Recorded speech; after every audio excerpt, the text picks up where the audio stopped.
Visit ng mga tamad na ito, oo. Kanina pa tapos ang break time ninyo pero nandun pa rin kayo sa kanto.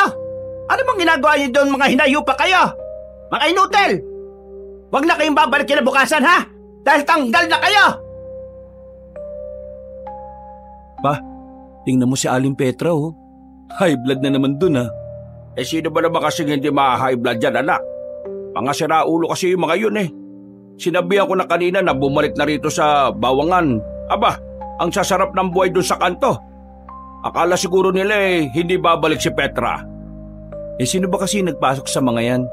Tanggal na sila ngayon, no? Kakapasok lang ng mga yun nung Lunes, ah. Sino bang mahilig magpasok ng tao dito, di si Francis? Lahat naman ang nilalagay rito, mga tamad. Puro pasarap. Kapag wala si Petra, tatamad-tamad at ang babagal kumilos. Pa, tawag yata kayo na Aling Petra, oh. Nako, idadamay na naman yata tayo sa init ng ulo.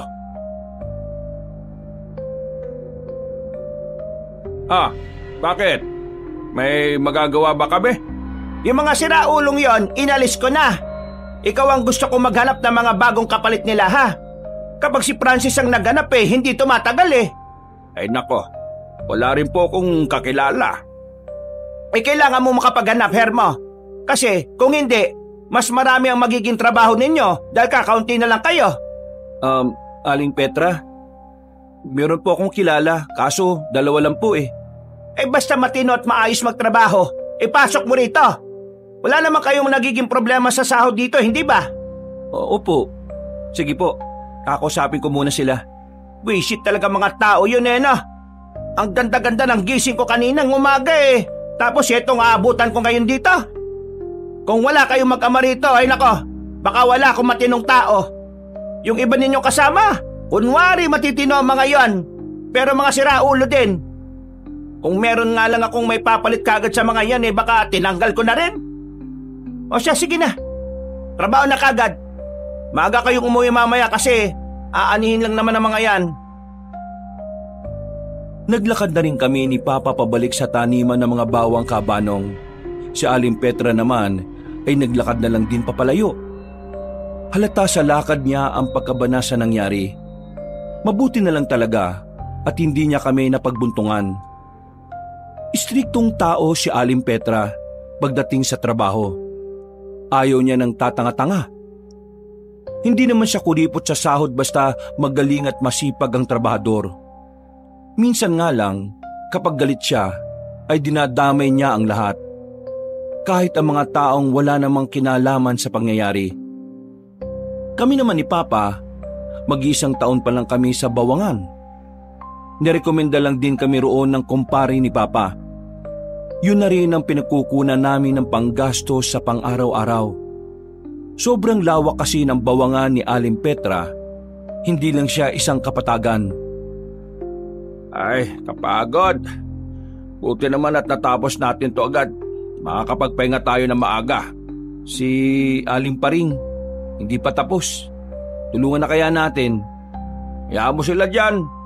Inuuna kasi nila yung chismis kaysa trabaho kaya gaul sila sa oras ngayon Ang mahalaga, natapos natin ang sa atin. 4 na sako rin to.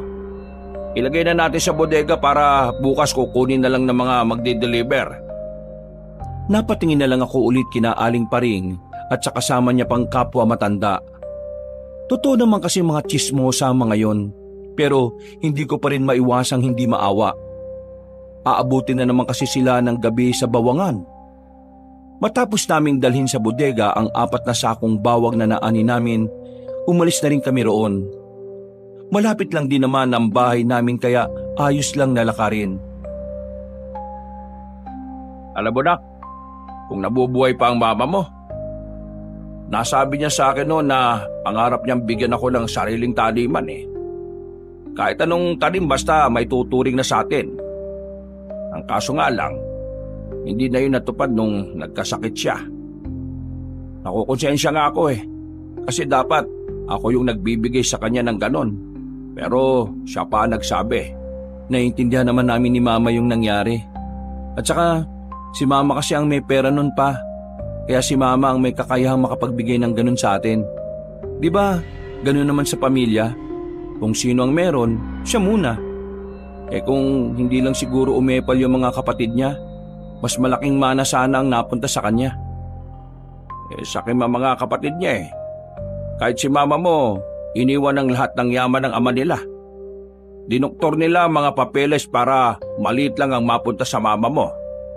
Pero kahit na ganon, magpasalamat pa rin tayo kasi may napunta sa atin. Kahit papaano naipaayos naman natin yung bahay natin na dating kubo-kubo lang. Wala naman talaga nagagawang magandang kasakiman sa mundong ito, pa. Tingnan mo yung mga politikong korap. Marami nga silang pera. Pero palagi nasa panganib ang buhay nila. Pwede silang makulong. Pwede rin naman silang mamatay. Kaya nga kung yayaman ka balang araw, wag na wag kang papasilaw sa milyones ha. Dapat pinaghirapan mo kung anong meron ka. Kasi ang perang hindi mo pinaghirapan, madali lang din mawawala sa iyo. Inakbayan na lang ako ni Papa. Gustong gusto ko talaga ang mga ganong usapan namin tuwing pauwi kami sa amin. Masasabi ko na maswerte ako na may ganoong klase akong ama. Yung iba kasi, hindi nila ka-close sa mga tatay nila. Samantalang ako, sa sobrang malapit kami sa isa't isa, kilalang kilala niya ang pagkatao ko. Kahit nga utot ko, alam na alam niya kung ano ang amoy eh. Ang mabuti pa, pumunta ka na sa tindahan ni Puring. Kunin mo rin yung binili kong manok kaninang tanghali para makapagluto na ako. Sige pa, ako na rin magsisibak ng kahoy. Pahinga na muna kayo. O sige. Ay, siya nga pala. Mamayang gabi ha, may gagawin tayo. Matapos kong makapaghugas ng paa at kamay, agad na rin akong lumabas ng bahay at nagtungo sa tindahan. Pauwi na sana ako nang makasalubong ko ang dalawa kong kaibigan na si Morong at Nonoy. May daladalang bola, pawis na pawis, pero nakasimangot ang mukha nilang dalawa. Oh, bakit ganyan ang mukha nyo? Wala ako, talo na naman kayo sa pustahan oh. Ito kasing tanga na to eh. Ang sabi ko ipasa sa akin, libre ako sa gilid. Sabi ko, hoy dito dali, pasa mo sa akin. Tira ko kagad. Alam mo ginawa? Ano? Nag-dribble si tanga. Umatras pa ng konti. Nakita ng mga kalaban na tumapak siya sa linya. Ayun, turnover. Sinubukan niya pang itira kahit step in na siya. Langya. Kapos yung tira. Pre, nasa ilalim na ako. Gigilid lang ako ng konti. Pasok na sana kaagad eh. Lamang sana kami. E di, nanalo yung kalaban nyo. Nanalo? Isa lang lamang. Matatanggap ko pa sana kung tinambakan kami. Kaso, dikit yung laban eh. Pre, muntikan tong bugbugin ng mga kakampi namin. Naawat ko lang. Ikaw naman kasi Noy eh. Para ka naman tanga eh. Bakit ka ba nagbida-bida? Kung makasabi kasi ito sa akin ng mahina, wagas eh. Kaya yun, nagbukaw ako. Sinubukan ko lang naman eh. Para patunayan na hindi ako mahina. Kaso, anong nangyari? Sira ulo ka pala eh. Sinabi ko lang naman yun para magseryoso ka sa laro. Puro ka kasi pasikat eh. Porque nanonood si Nadia kanina. Yan, wala ka tuloy score kahit isa. Hindi mo kasi alam kung ano yung pakiramdam na nanonood yung crush mo. Ngayon alam ko na yung feeling. Nakakatanga. Wala ka nga sa hulog pre. Sarap mong yakapin sa leeg. Baka mag-alala, babawi ako sa susunod. Buti sana kung kumampi pa sa atin sila Robert. Ayaw nung ng tanga eh. Eh bakit? Magkano ba pustahan nyo? 100, isang tao. Tapos itong nagpatalo, wala pang pusta. Inabunuhan lang ni Robert. Ayos lang yan. Bawi na lang siguro sa susunod. Eh ikaw, saan ka naman pupunta? Pinakuha lang ni Papa yung binili niyang manok kanina kay Aling Puring. Ay, siya nga pala. Baka trip niyong pumasok sa bawangan ni Aling Petra. Nagkatanggalan kasi kanina eh. Baka lang naman gusto niyo ha. Okay naman pasahod ni Aling Petra eh. Kapag natapos niyo ng anihin lahat ng bawang, ano pang gagawin? Siyempre, magtatanim ulit ng bago. Panibagong trabaho yun. Ano, ayaw niyo ba? Sige, pag-isipan ko. Nababanas kasi ako sa mukha ni Aling Petra eh. Alam niyo namang banas ako doon kasi grabe kung matahin si nanay nung nakaraan eh. Naniningil lang ng utang, kala mo kung sino eh. Pag-iisipan ko rin pre. Kapag hindi kami natuloy dun sa pupuntahan namin ni Kuya sa bayan, pasok ako dyan. Kailangan ko na ng sagot niyo bukas mga pre. Wala naman akong pasok bukas kaya puntahan niyo na lang ako sa bahay. Tinapi ko na lang sila sa balikat at pinagpatuloy ko na lang ang paglalakad. Natatawa na lang ako kapag naalala ko kung papaanong kinuwento ni Morong ang katangahan ni Nonoy. Pag-uwi ko sa amin, agad na ring nakapagluto si Papa. Masaya naman ang naging hapunan namin noon. Pagkatapos, inihanda na rin namin ni Papa ang mga gamit namin. Pati na rin ang mga sirang bawang na kasama sa inani namin. Mga bawang na hindi maisasama sa pag-deliver. Iniipon kasi namin ang mga bawang na yon at ang mga bawang na may ipon namin ay ginagawa naman namin pangontra sa mga aswang. Tama po ang narinig niyo mga kabangers. May aswang sa lugar namin. Pero hindi namin alam kung nasaan. Ang pinangahawakan lang namin ni Papa ay ang matagal na naming paniniwala na darating ang araw, bigla na lang magbabalik ang mga nilalang na yon. Noon kasi, ayon sa kwento ni Papa at ng iba pa niyang kakilalang matanda, dating maraming aswang sa amin. Pati na rin sa mga katabing nayon. Pero bigla na lang daw nawala ang mga yon sa hindi malamang dahilan. Pa, matanong ko lang, total, paghahanda naman natin to sa mga aswang, di ba? Bukod sa ating dalawa at sa mga kakilala mo na wala na rin dito sa atin, sino pang nakakalam na pwedeng bumalik ang mga aswang? Sa totoo lang, wala na. Wala nang ibang nakakalam kundi tayong dalawa na lang. Bakit hindi kaya natin sabihin sa kanila para makapaghanda naman sila?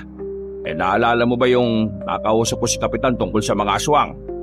Tinawag lang niya akong baliw eh. Hindi sila naniniwala.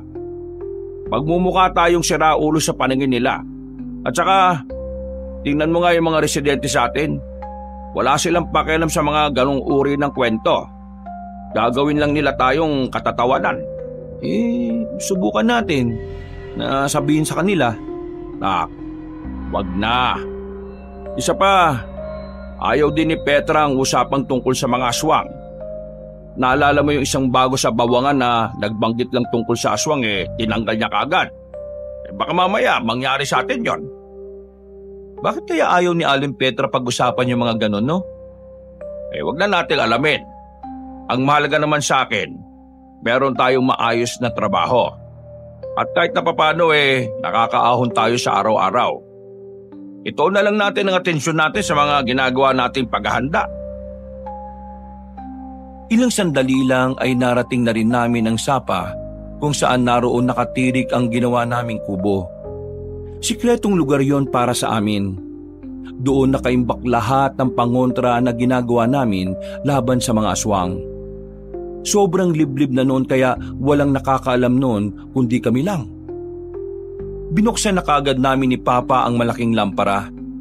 Nilabas na namin ang 5 kilong bulok na bawang na naipon namin sa bahay.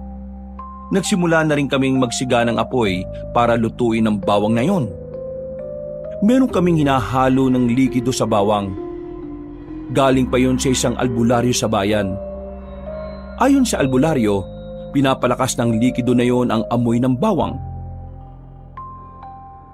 Pa, sigurado kayo na itong langis ng bawang epektibo talaga pangontra sa mga aswang? Yun naman ang sinabi sa atin ng albularyo, hindi ba? Mapapatunayan natin yan kapag nakaharap na natin ang mga aswang. Ikaw ba? Handa ka na bang makaharap sila? Hindi ko rin alam pa Pero isa lang ang nasisiguro ko. Hindi ako papayag na mabiktima nila tayo. Inilabas na lang muna namin ang termos at saka nagtimpla ng kape. Habang naghihintay na kumulo ang nakasalang, nagmuni-muni kami ni Papa. Pumasok kami sa kubo at binilang ang mga garapon ng langis na naipon namin. Nasa 21 na yon sa halos 2 buwan na naming ginagawa yon. Maya-maya lang, natapos na rin kami. Nilagay na namin sa garapon ang nagawa naming langis. Siniguro na muna namin na walang tao sa paligid bago kami umuwi. Pagdating sa bahay, natulog na rin kami dahil dakong 11:00 na rin noon. Naunang nakatulog si Papa, habang ako naman nakatingin lang sa kisame. Iniisip ko pa rin ang sinabi ni Papa kung sakaling dumating ang mga aswang. Handa ba talaga akong harapin ang mga yon? Nak, gising! Si Morong at Nonoy nasa labas, hanap ka. Oo, ang aga naman ng mga yan. 9:00 na uy, tanghali na. Bumangon ka na, tinihintay ka na nila sa bakuran natin. Nagilamos muna ako at nagpalit ng suot. Pagdating ko sa labas, nakita ko kagad ang 2 mokong na nakangiti habang ngumunguya ng pandesal. Uy, nagigising lang ng tagapagmana ng bawangan ah. Pre, tinignan kita kanina habang natutulog. Ang pogi mo kapag tulog. Sana, lagi ka na lang tulog. Mga siraulo, bakit ba kayo nandito? Kaaga-aga nabubisit kayo. Di ba sabi mo kailangan mo ng sagot namin? Pasok kami sa trabaho nyo. Sigurado ba kayo dyan? Bawal ang makukulit at tatamad-tamad doon. Banghir mo naman, para namang hindi mo kami kilala. Kaya nga ako nagtatanong kasi kilala ko kayo eh. Kaya naman namin magtino, Mangher mo. Kaya wala kang dapat na ipag-alala. Basta, alam nyo naman na stricto si Aling Petre. Kaya kapag nandun na kayo, dapat maayos kayo magtrabaho ha. Kailangan ko ng pera eh, kaya magtitino talaga ako. Ako rin. Kailangan ko ng pera. Gusto kong mag-Maynila eh. Mag-ipon ako para makaluwas ako. Ano naman ang gagawin mo sa Maynila? Maghanap ng trabaho. Baka nandun talaga yung buhay ko eh. Please lang, kapag nasa Maynila ka na, huwag kang tatanga-tanga mag-basketball. Maraming bubugbog sa'yo ron. Tingin mo pupunta ako nun para lang mag-basketball? Siraulo ka rin pala eh. O sige na, tama na yan. Ang mabuti pa eh, tapusin nyo na yung kinakain nyo para pupuntahan na natin si Aling Petra. Ipagpapaalam ko na kaagad kayo sa kanya.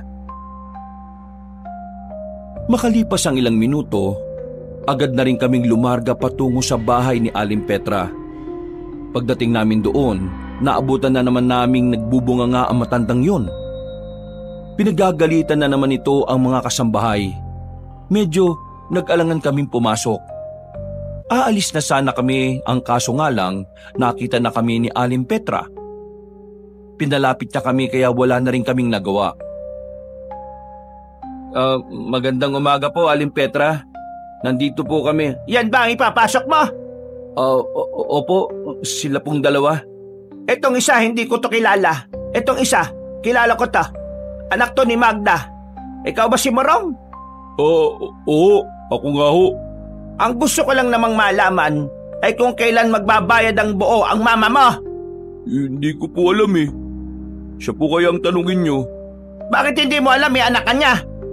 Alam mo, napupuno na ako dyan sa mama mo ha. Counting-counting na lang talaga, ipapabarangay ko na yan. Siguro po ipabarangay nyo na. Wala rin naman akong magawa eh. Makulit si mama, utang ng utang, wala namang pambayad. Uy, pinagsasabi mo, nanay mo yun ha. Alam niyo mga pre, tama naman si Aling Petre eh.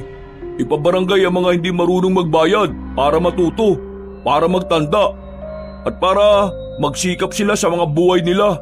Tatamad-tamad kasi sila kaya ayan, puro utang. Ha, gusto ko itong kaibigan mo, Baste. Sige, papasukin mo na ito bukas. Ako po. Ikaw, sige, sumama ka na. Ayoko lang ng tatamad-tamad ha. Kapag oras ng trabaho, trabaho lang. Naintindihan niyo ba ako?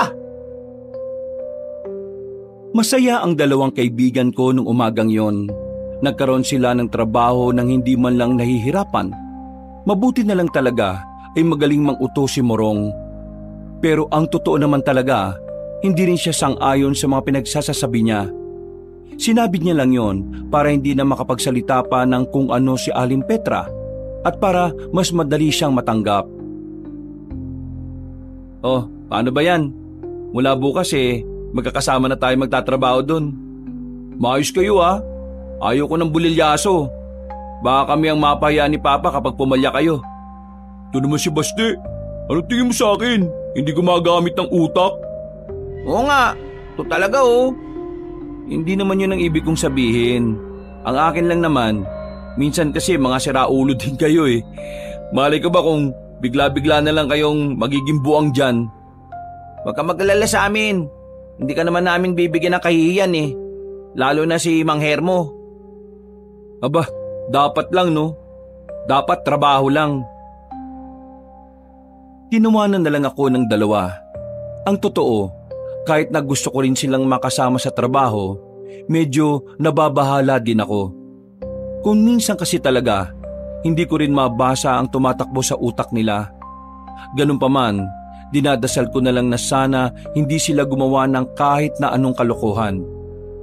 Kinabukasan, bandang 8:00, lumabas na kami ng bahay ni Papa para pumunta sa taniman ng bawang. Dadaanan namin ang bahay ni Morong at Nonoy, pero bago kami makarating doon, narinig namin ang isa sa mga tsismosa ng lugar namin.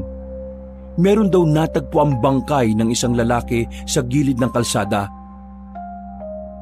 Padadaanan din namin yon. Nagmamadali kaming tumungo roon.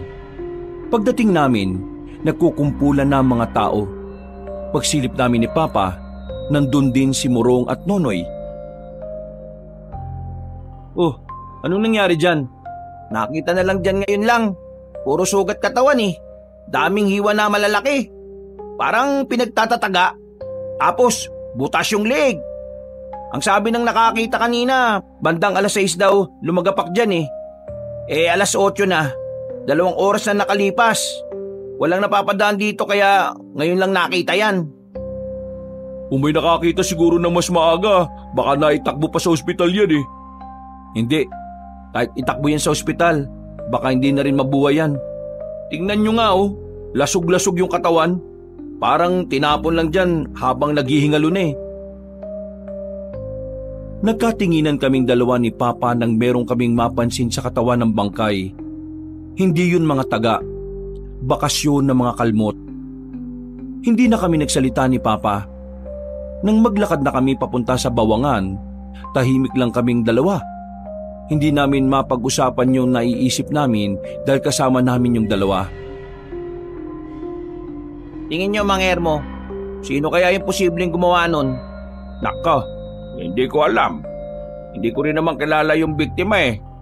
Hintayin na lang natin yung sasabihin ng mga pulis. Tapos, hindi natin alam no, mabangis na halimaw pala yung suspect. Yung parang sa mga palabas, sa mga horror. Di ba may ganon? Siyempre, joke lang no. Di naman totoo halimaw eh. Ang totoo na halimaw, si Aling Petra kapag nagalit. Uy, mamaya may makarinig sa'yo dyan. Ang dami pa namang tsismosa sa trabaho natin. Nako, kapag ikaw ang napaginitan, wala ka na kagad trabaho, sinasabi ko sa'yo. Tigilan mo nga kakaganyan mo, Morong. Baka nakakalimutan mo. Umanga sa'yo si Aling Petra dahil sa mga pinagsasasabi mong hindi naman talaga totoo. Nagtawanan na lang kami ng mga sandaling yon, Kabanong. Maya-maya lang ay nakarating na rin kami sa bawangan. Nung mga sandaling yon, naririnig na kagad namin ang mga tsismosa na nagbubulungan. Pinag-uusapan nila ang tungkol sa bangkay ng lalaki. Palibhasa, wala si Aling Petra sa mga oras na yon. Nagsimula na lang kami magtrabaho. Maayos namang gumalaw ang dalawa, kaya wala akong naging problema sa kanila. Dakong 4:00 na ng hapon nang matapos kami. Marami-rami man kaming nagawa pero dahil sa kabilisan namin ay maaga kaming natapos na lahat. Nagtataka nga ang iba sa amin dahil para kaming mga nagmamadali. Uy, easy-easy lang pala eh. Kung ganito lagi trabaho, di man lang ako mapapagod nito. Paano ka mapapagod eh? Mas madalas ka pang tumunganga kaysa kumilos. Pasalamat ka talaga wala si Aling Petra. Kung nandito yon, tanggal ka kaagad. Huwag mo nang uulitin yung ganyan ha, Noy. Hindi yan nakakatuwa. Lalanin mo. Pangalan ni Basti at Mang Hermo ang nakataya rito. Papapaya sila kapag nagkaroon ng problema sa atin. Nasa labas na kami ng sakahan ng mga sandaling yon. Hinihintay na lang namin si Papa dahil may binalikan siya sa loob. Habang nasa kanto kami, nakita naming dumating ang sasakyan ni Aling Petra. Sandali yung pumarada sa harapan namin. Bumaba ang salamin ng sasakyan. Bumungad si Aling Petra at saka pinalapit ako.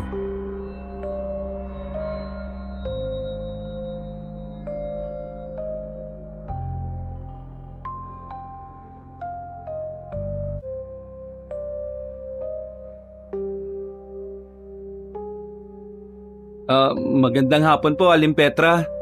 Ayos naman po ang bawangan. Natapos na po namin yung mga ginagawa namin. Sino na lang ang naroon? Yung matatanda po. Hindi pa rin po sila tapos eh. Ay nako, mga buwisit talaga.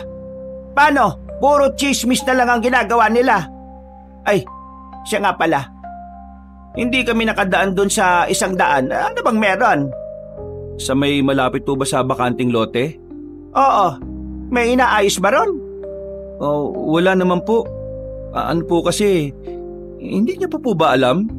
Ang ano ba kasi? Ano po kasi, may natagpuan po kasing bangkay doon. Lasog-lasog po yung katawan. Sobrang daming malalaking hiwa po. Tapos nito lang, kaninang 2:00 lang po, natukoy na po yung pagkakakilanlan ng biktima. Ano po kasi, dating trabahador niyo po raw yung sa bahay niyo eh. Si Redentor po. Si Redentor? Patay na? Opo, patay na po siya. May pumatay po sa kanya. Noong mga sandaling yun, Kabanong, ay gusto ko na sanang sabihin na malaki ang tsansa na aswang ang pumaslang sa lalaki. Ang kaso nga lang, naalala kong ayaw niya palang pinag-uusapan ng ganung bagay. Nagulat na lang ako nang bigla siyang humarurot paalis. Nakita ko sa mukha niya ang kaba at pangamba na hindi ko alam kung saan nanggaling. Problema nun? Ewan ko.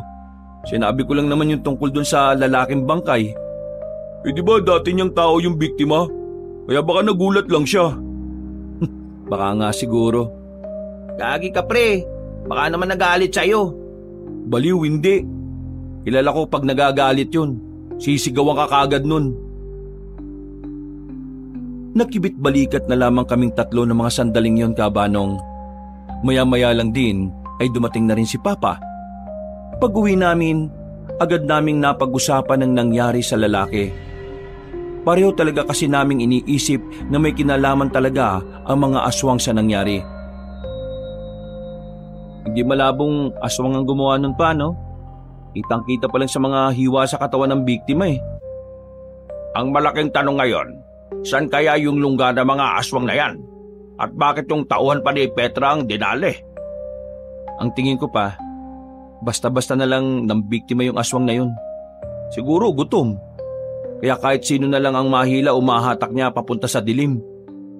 Ano man ang motibo ng aswang na yon, dapat maganda tayo, anak. Sa oras na magbalik na sila, kawawa ang buong baryo natin. Pa, ano ba talaga meron sa baryong ito? At bakit naiisip mong itong una nilang pupuntahan? Nasabi ko na sa iyo noon, hindi ka talaga nakikinig, anak eh, no? Yung ba yung dahilan na sila ang unang nagmamay-ari ng lugar na ito? Mismo! Nakko, sana lang talaga mali tayo ng inaakala. Sana nga hindi aswang yung dumalid dun sa dating tauhan ni Aling Petra. Hindi magandang mangyayari kung magkataon. Napapailing na lang kaming pareho ni Papa. Maya-maya lang ay pumasok na rin kami sa bahay. Maaga kaming natulog noon dahil marami kaming gagawing kinabukasan. Mga bandang 8:00 na kami nakaalis ng bahay. Sakto naman na inaabangan na rin kami pala ng 2 kong kaibigan. Pagdating namin sa bawangan, merong dumating na listahan ng mga transaksyon ni Aling Petra galing Maynila. Ako ang pinagkakatiwalaang dalhin yun sa bahay na matandang babae. Nagpasama na lang ako kay Nonoy, tutal nakabreak naman kami sa trabaho. Malaki rin talaga tong bahay ni Aling Petra, no? Malamang, mayaman eh. Normal lang sa kanila na may ganyang bahay. Di ba mayaman din yung pamilya niya? Oo, mayaman talaga yung angkan nila. Ang sabi-sabi pa nga Marami din silang negosyo sa ibang probinsya. Ay, ayan na siya. Ikaw na maingay. Natigilan kami sa pagbubulungan na makita naming lumabas na ng bahay si Aling Petra. Pagkalapit niya ay agad kong iniabot sa kanya ang listahan ng mga transaksyon. Nasiguro mo na bang tama ang lahat ng ito, Baste? Opo, Aling Petra. Nabasa ko po yan at nasuri ko na maigi. O siya, sige. Makakaalis na kayo. Sige po. Pero, Aling Petra, ayos lang po ba kayo? Kailan ko sinabi na pwede ka magtanong ng ganyan sa akin? Pasensya na po. Medyo nag-alala lang po ako sa inyo kahapon. Aling Petra, ano bang balita ron sa dati niyong tauhan? Nakausap niyo po ba yung pamilya niya? Chismoso ka ba? Ay, hindi po. Curious lang naman po. Umalis na nga kayo bago pa ako mairita sa mga mukha ninyo. Lalong-lalo ka ng lalaki ka. Napakamot na lamang sa ulo si Nonoy nang duru-duruin siya ni Aling Petra.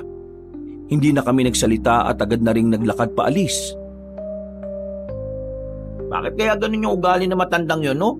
Parang pinagli sa sama ng loob eh. Yaan mo na. Dapat kasi hindi na lang tayo nagtanong eh. Ay, siya nga pala pre. Narinig ko lang dun sa matatanda sa bilyaran. Posible din daw na aswang yung dumalid dun sa biktima. Nang marinig kong sabihin yun ni Nonoy, ay napatigil ako sa paglalakad. Nagtaka naman siya kung bakit. Nabasa niya sa reaksyon ng mukha ko ang pagkabahala. O pre, ayos ka lang ba? Bigla ka yatang naging seryoso ah. Takot ka ba sa aswang? Ay mali, naniniwala ka ba sa aswang? Kung sasabihin ko ba sa iyong oo, naniniwala ako sa aswang, maniniwala ka bang may aswang? Ang kwento kasi sa akin ng lola ko dati, totoo naman daw yung mga aswang na yan. Ang kaso, nung panahon pa naman daw yan ng mga Kastila. Pero ngayon, baka naman wala na sila. Kaya hindi na rin ako ganong naniniwala na aswang yung gumawa nun sa biktima eh. Niisip namin ni Papa, aswang yung gumawa nun. Paano nyo naman nasabing aswang? Anong pruweba nyo? Yung mga hiwa, malalaking hiwa. Yung butas sa leeg. Sa palagay namin, butas yun para mas madaling sipsipin yung dugo ng katawan. Kitang-kita mo naman, di ba? Putlang-putla yung kulay ng lalaki. Parang tuyot na rin. Kaya ang nasa isip namin ni Papa, posibleng aswang nga. Nakakapagtaka rin kasi na magkaroon ng kaaway yun eh. Malinis naman ang record niya sa barangay. Sabi rin ng ibang dating tauhan ni Aling Petra, mabutit mabait naman daw yung lalaking yun. Kung aswang man ang pumatay doon, sigurado akong hindi naman tatagal yun dito sa atin eh. Ang dami ba namang sinaulo dito? Ewan ko na lang kung mabuhay pa siya rito. Hindi na lang ako nagsalita at nagtungo na lang kami sa bawangan. Pinagpatuloy na lang namin ang pag-ani ng mga natitirang tanim na bawang. Dakong 6:00 na kami natapos. Yung matatandang kasama kasi namin ay maagang nagsiuwian kahit hindi pa tapos ang ginagawa nila. Wala kaming nagawa nila Papa kundi kami na lang ang tumapos. Kapag naabutan kasi kami ni Aling Petra kinabukasan, kami naman ang mayayari. Hindi naman gaanong nakakapagod ang ginawa namin. Masakit lang talaga sa likod dahil sa kakayuko. Habang naglalakad kami pauwi, napatigil kami nang merong kaming marinig ng malakas na tunog ng paniki. Medyo kinabahan ako noon kabanong. Ayon kasi sa nabasa ko, parang ganun na ganun din ang tunog ng isang wakwak o tiktik. Pero hindi namin gaanong pinansin. 6:00 pa lang naman noon, kaya ang nasa isip ko, wala namang mga ngaswang ng ganoong kaaga. Malapit na kami sa baryo namin nang marinig namin uli yun. Pagtingala namin sa itaas, nakita namin ang malaking paniki na naglambitin sa sanga ng isang puno. Malaking paniki siya. Hindi normal ang pagkalaki niya. Yung pre oh, baka aswang na yan. Awu! Uy, tigil mo nga yung kakaganyan mo. Nakakairita ka. O bakit? Takot ka rin ba sa aswang? Takot ka no? Takot ka pala eh. Takot ka. Bakit naman ako matatakot sa hindi ko naman pinaniniwalaan? Tahimik lang kaming dalawa ni Papa noong mga sandaling yon. Nakatingin lang kami sa malaking paniki. Sinusuri namin kahit na medyo malayo kami. Nagkatinginan kaming dalawa ni Papa. Nagsenyasan. Sa tingin na yon, alam na namin na ang paniking nakikita namin ay hindi lang basta paniki. Isa yung aswang. Kinakabahan kaming dalawa ng tatay ko. Kumpirmado na naming meron ng aswang na gumagala sa baryo namin. Kaso ang problema, hindi naman namin alam kung dapat ba naming sabihin sa iba o hindi. Nababahala naman kasi kami na baka magalit sa amin ng mga pamunuan ng barangay at isiping nananakot lang kami. Mang Hermo, Basti, ayos lang ba kayo? Kanina pa kayo nakatingin sa paniki na yan Kayo dalawa, mauna na kayo maglakad. Susunod na kami. Bakit? Uhuliin niyo ba yung paniki na yan? Kung sa bagay, tiba-tiba kayo dyan kapag nabenta niyo yan sa inchik. Ang laki ba naman eh? O sige, una na kami. Bukas na lang ulit Nang masiguro naming wala na sila Murong at Nonoy, mas lumapit kami sa nakasabit na paniki. Pero bago pa namin yun magawa, bigla na lang siyang lumipad papasok sa kagubatan.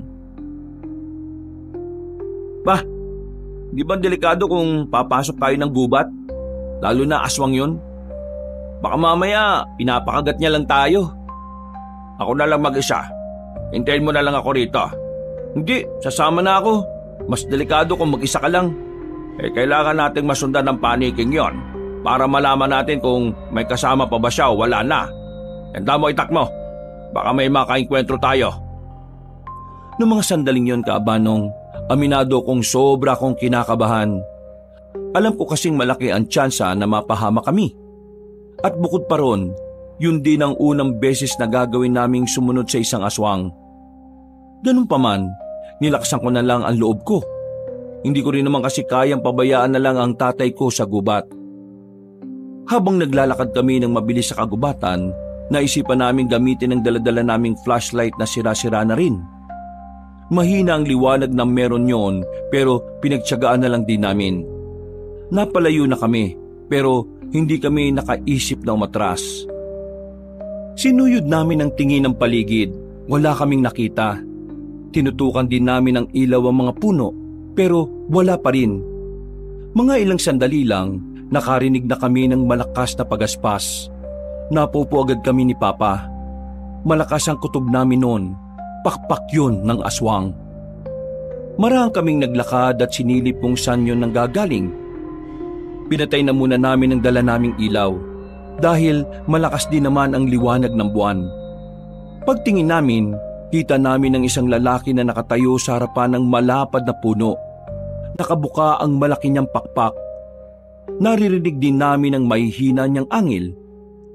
Napatakip na lang ako ng bibig para hindi ako makalikha ng ingay. Sa mga pagkakataong yon, parang bigla ko na lang naisip na umatras na.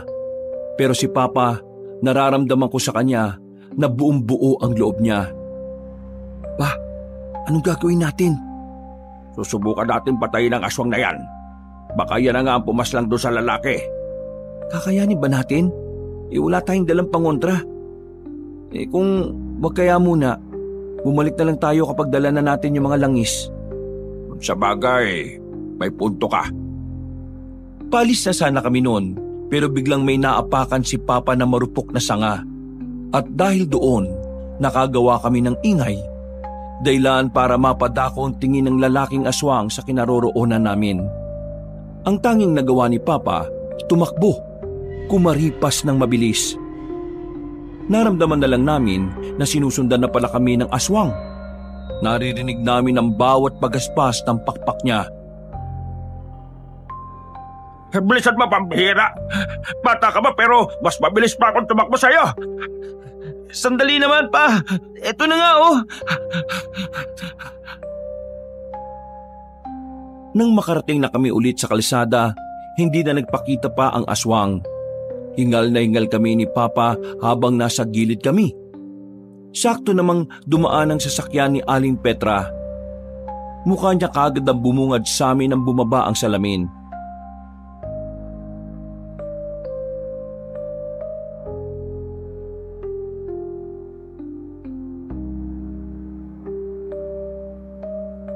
Samahan niyo ako sa bahay. May ipapalipat lang akong mga kahon. Ngayon na ho? Kailan mo ba gusto? Sa susunod na taon? O sige ho. Sige na, sumakay na kayo. Nakita ko kayong galing sa loob ng gubat.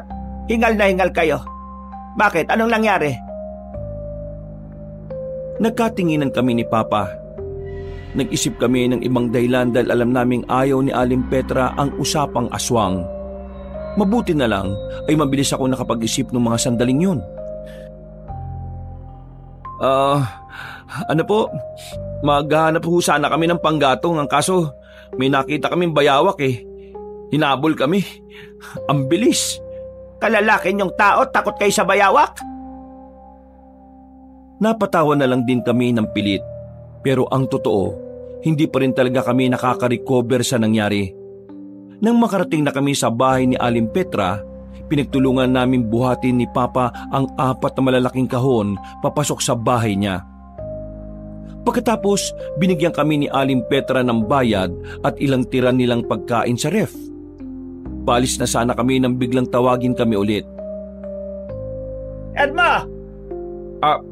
Bakit Petra? May ipapagawa ka ba? Sa bawangan natin, wala ba kayong napapansin na kakaiba? Kakaiba?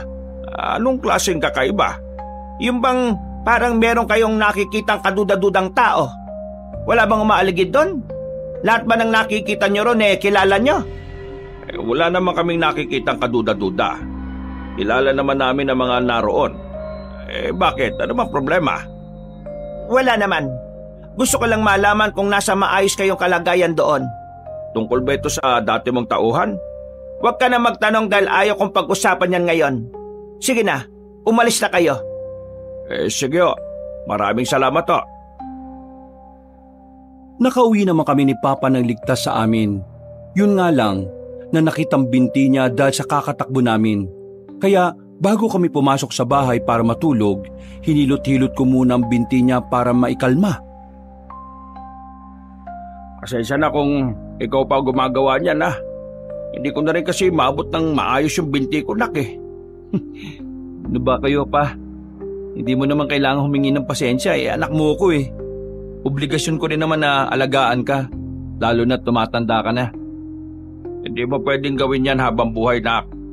Darating ang araw magkakapamilya ka.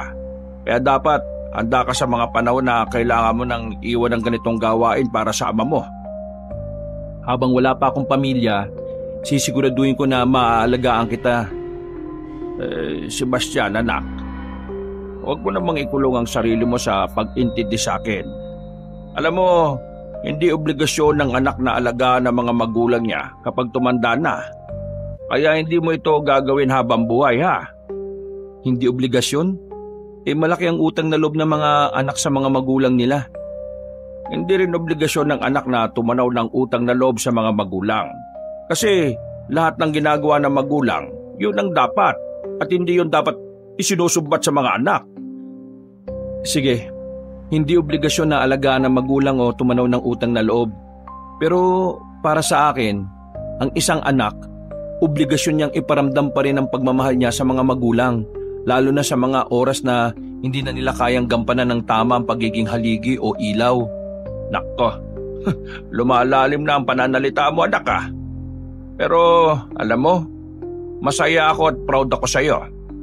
Kahit mag-isa na lang kitang pinalaki, lumaki ka naman ng tama. Nasa dugo naman kasi natin ang pagiging mabuting tao pa. Si Mama, mabuting tao. Ikaw, ganun din. Kaya wag na kayong magtaka. Yan ang pwede nating ipagmalaki, anak. Sandali kaming natigil sa masayang usapan namin nang biglang humangin ng malakas. Nang maramdaman namin ang lamig ng klima, agad na nagbalik sa alaala namin ang nangyari sa gubat at kung ano man ang nakita naming kahindik-hindik doon. Kailangan nating mas mag-ingat. Nakilala kaya tayo ng aswang? Yun nga ang hindi natin alam. Kaya dapat mas mag-ingat tayo. Kasi wala tayong ideya na baka nakakasalubong na pala natin siya sa daan. Paano kung bumili na tayo ng langis na lana sa albularyo para malaman natin kung may aswang sa paligid? Alam mo naman ang mga albularyo sa bayan. Kung tumubo akala mo mayayaman ang binebentahan nila. Ang mamahal. Saka, tingin ko saka na natin bilhin yan. Wala pa tayong pera ngayon Magtatanong-tanong na lang ako sa mga kakilala ko sa kabilang baryo kung anong magandang ipalit sa langis ng lana. Tumango na lang ako bilang pagsang-ayon. Maya-maya ay natulog na lang kami. Kinabukasan, mas maaga kaming umalis ng bahay. Pinuntahan kasi namin ang kubo namin sa Sapa. Kumuha kami ng isang bote ng langis na ginawa namin. Pagkatapos, nagtungo na rin kami sa Bawangan. Nilibang na lang muna namin ang aming mga sarili sa trabaho. Kahit papaano, nakakalimutan namin ng pansamantala ang mga nangyari. Ayos! Tapos na ako dito. Kailan ba sahod natin? Wala ka pang 5 araw dito, sahod ka agad nasa utak mo no? Alam nga namang ikaw ang nasa utak ko. Mas nakakakilabot naman yun, di ba? Kadiri ka. Kailangan mo ba ng pera, Noy? Oo Utangin niyo ba ako, Mang Hermo? Hindi. Subukan mo lang na bumalik kay Petra. Wag na. Baka mamaya tanggalin pa ako ng bigla Ay, siya nga pala. Narinig namin kanina ron sa matatandang tsismosa. Si Aling Petra daw, nakita nila kagabing lumabas ng bahay. May mga kasama mga lalaki. Tapos, parang natataranta daw. Ay, oo. Yan nga yung usapan kanina. Yung mga kasama raw ni Aling Petra, may mga dala raw na parang katana o itak ba yun? Sigurado ba kayo sa sinasabi nyo? Narinig lang naman namin yun. Sinabi lang din namin sa inyo. Sa sinabing yun nila Morong at Nonoy, bigla na akong napaisip. Mula kasi nang mangyari ang pagpatay sa dati niyang tauhan, napapansin ko na parang hindi na siya mapakali lagi. Wala na nga siyang oras na pagalitan yung matatandang tsismosa sa trabaho. 2 araw na rin siyang hindi nadalaw sa Bawangan. Tapos para bang palagi na lang siyang wala sa sarili. Dakong 5:00, tapos na kami sa mga gawain namin. Bago kami umuwi, dumaan na muna kami sa kilalang tindahan ng lomi sa lugar namin. Malapit lang din yun sa bahay ni Aling Petra. Nalibang kami sa kwentuhan habang kumakain, kaya inabot na kami roon ng gabi. Magbabayad na sana kami sa tindera nang meron kaming makitang lalaki na naglalakad. Paggewang-gewang at papalapit siya sa lumihan. Nung una, inakala namin na baka lasing lang yung lalaki. Pero nang makalapit na siya sa amin at nang pumwesto siya sa ilalim ng poste ng ilaw, doon na namin nasilayan ang karumal-dumal na sinapit niya. Tapyas ang pisngi ng lalaki. Sugatan ng buong katawan. Puro hiwa at tumaagos pa ang dugo sa dibdib niya. Nagsasalita siya pero hindi na namin maintindihan. Napatayo na kaming 4. Hindi pa kami nakakalapit, bumagsak na ang lalaki. Gagi! Anong nangyari dyan? Uy! Tumawag kayo ng tanod! Kailangan ng mobil dito, bilisan nyo! Natataranta na ang mga tao sa mga oras na yon. Nabulabog ang tahimik na lumihan, Kabanong. Habang kami naman ni Papa, nakatingin lang sa kawawang lalaki. Nang lumapit pa kami ng bahagya, nalaman namin na ang lalaking yon ay kasalukuyang tao ni Aling Petra sa bahay niya. Malaking palaisipan para sa amin yon. 2 sunod na biktima na may koneksyon din kay Aling Petra. Mga ilang minuto lang ang nakalipas, dumating na rin ang mga tanod. Aabutin pa sana ng 1 oras ang pagdating ng mga pulis, kaya nagpasya na nga ang tanod na isakay ang biktima sa tricycle nila. Humihinga pa kasi ang lalaki kaya nakasakali silang baka maagapan pa. Ang kaso, wala pa sila sa ospital, bumigay na rin yon. Kami naman, naiyon pa rin kami sa lugar kung saan bumagsak ang biktima. Hindi kami makapagsalita ni Papa. Kita ko sa mukha niya ang kaba. Ako naman ay pinagpapawisan ng malamig. Grabe na talaga nangyayari sa atin ngayon, no? Sino ba kasing taong may kayang gumawa ng bagay na yon? Walang puso ang putik. Yung lalaki, hindi naman talaga umabot? Hindi na eh. Sabi ng mga tanod, naihina daw habang nasa tricycle sila. Tapos, sumuka ng maraming dugo. Meron daw sinasabi yung lalaki eh. May sinasabi siya. Ano? Nasabi ba sa'yo ng mga tanod? Narinig ko lang kay Tiyo.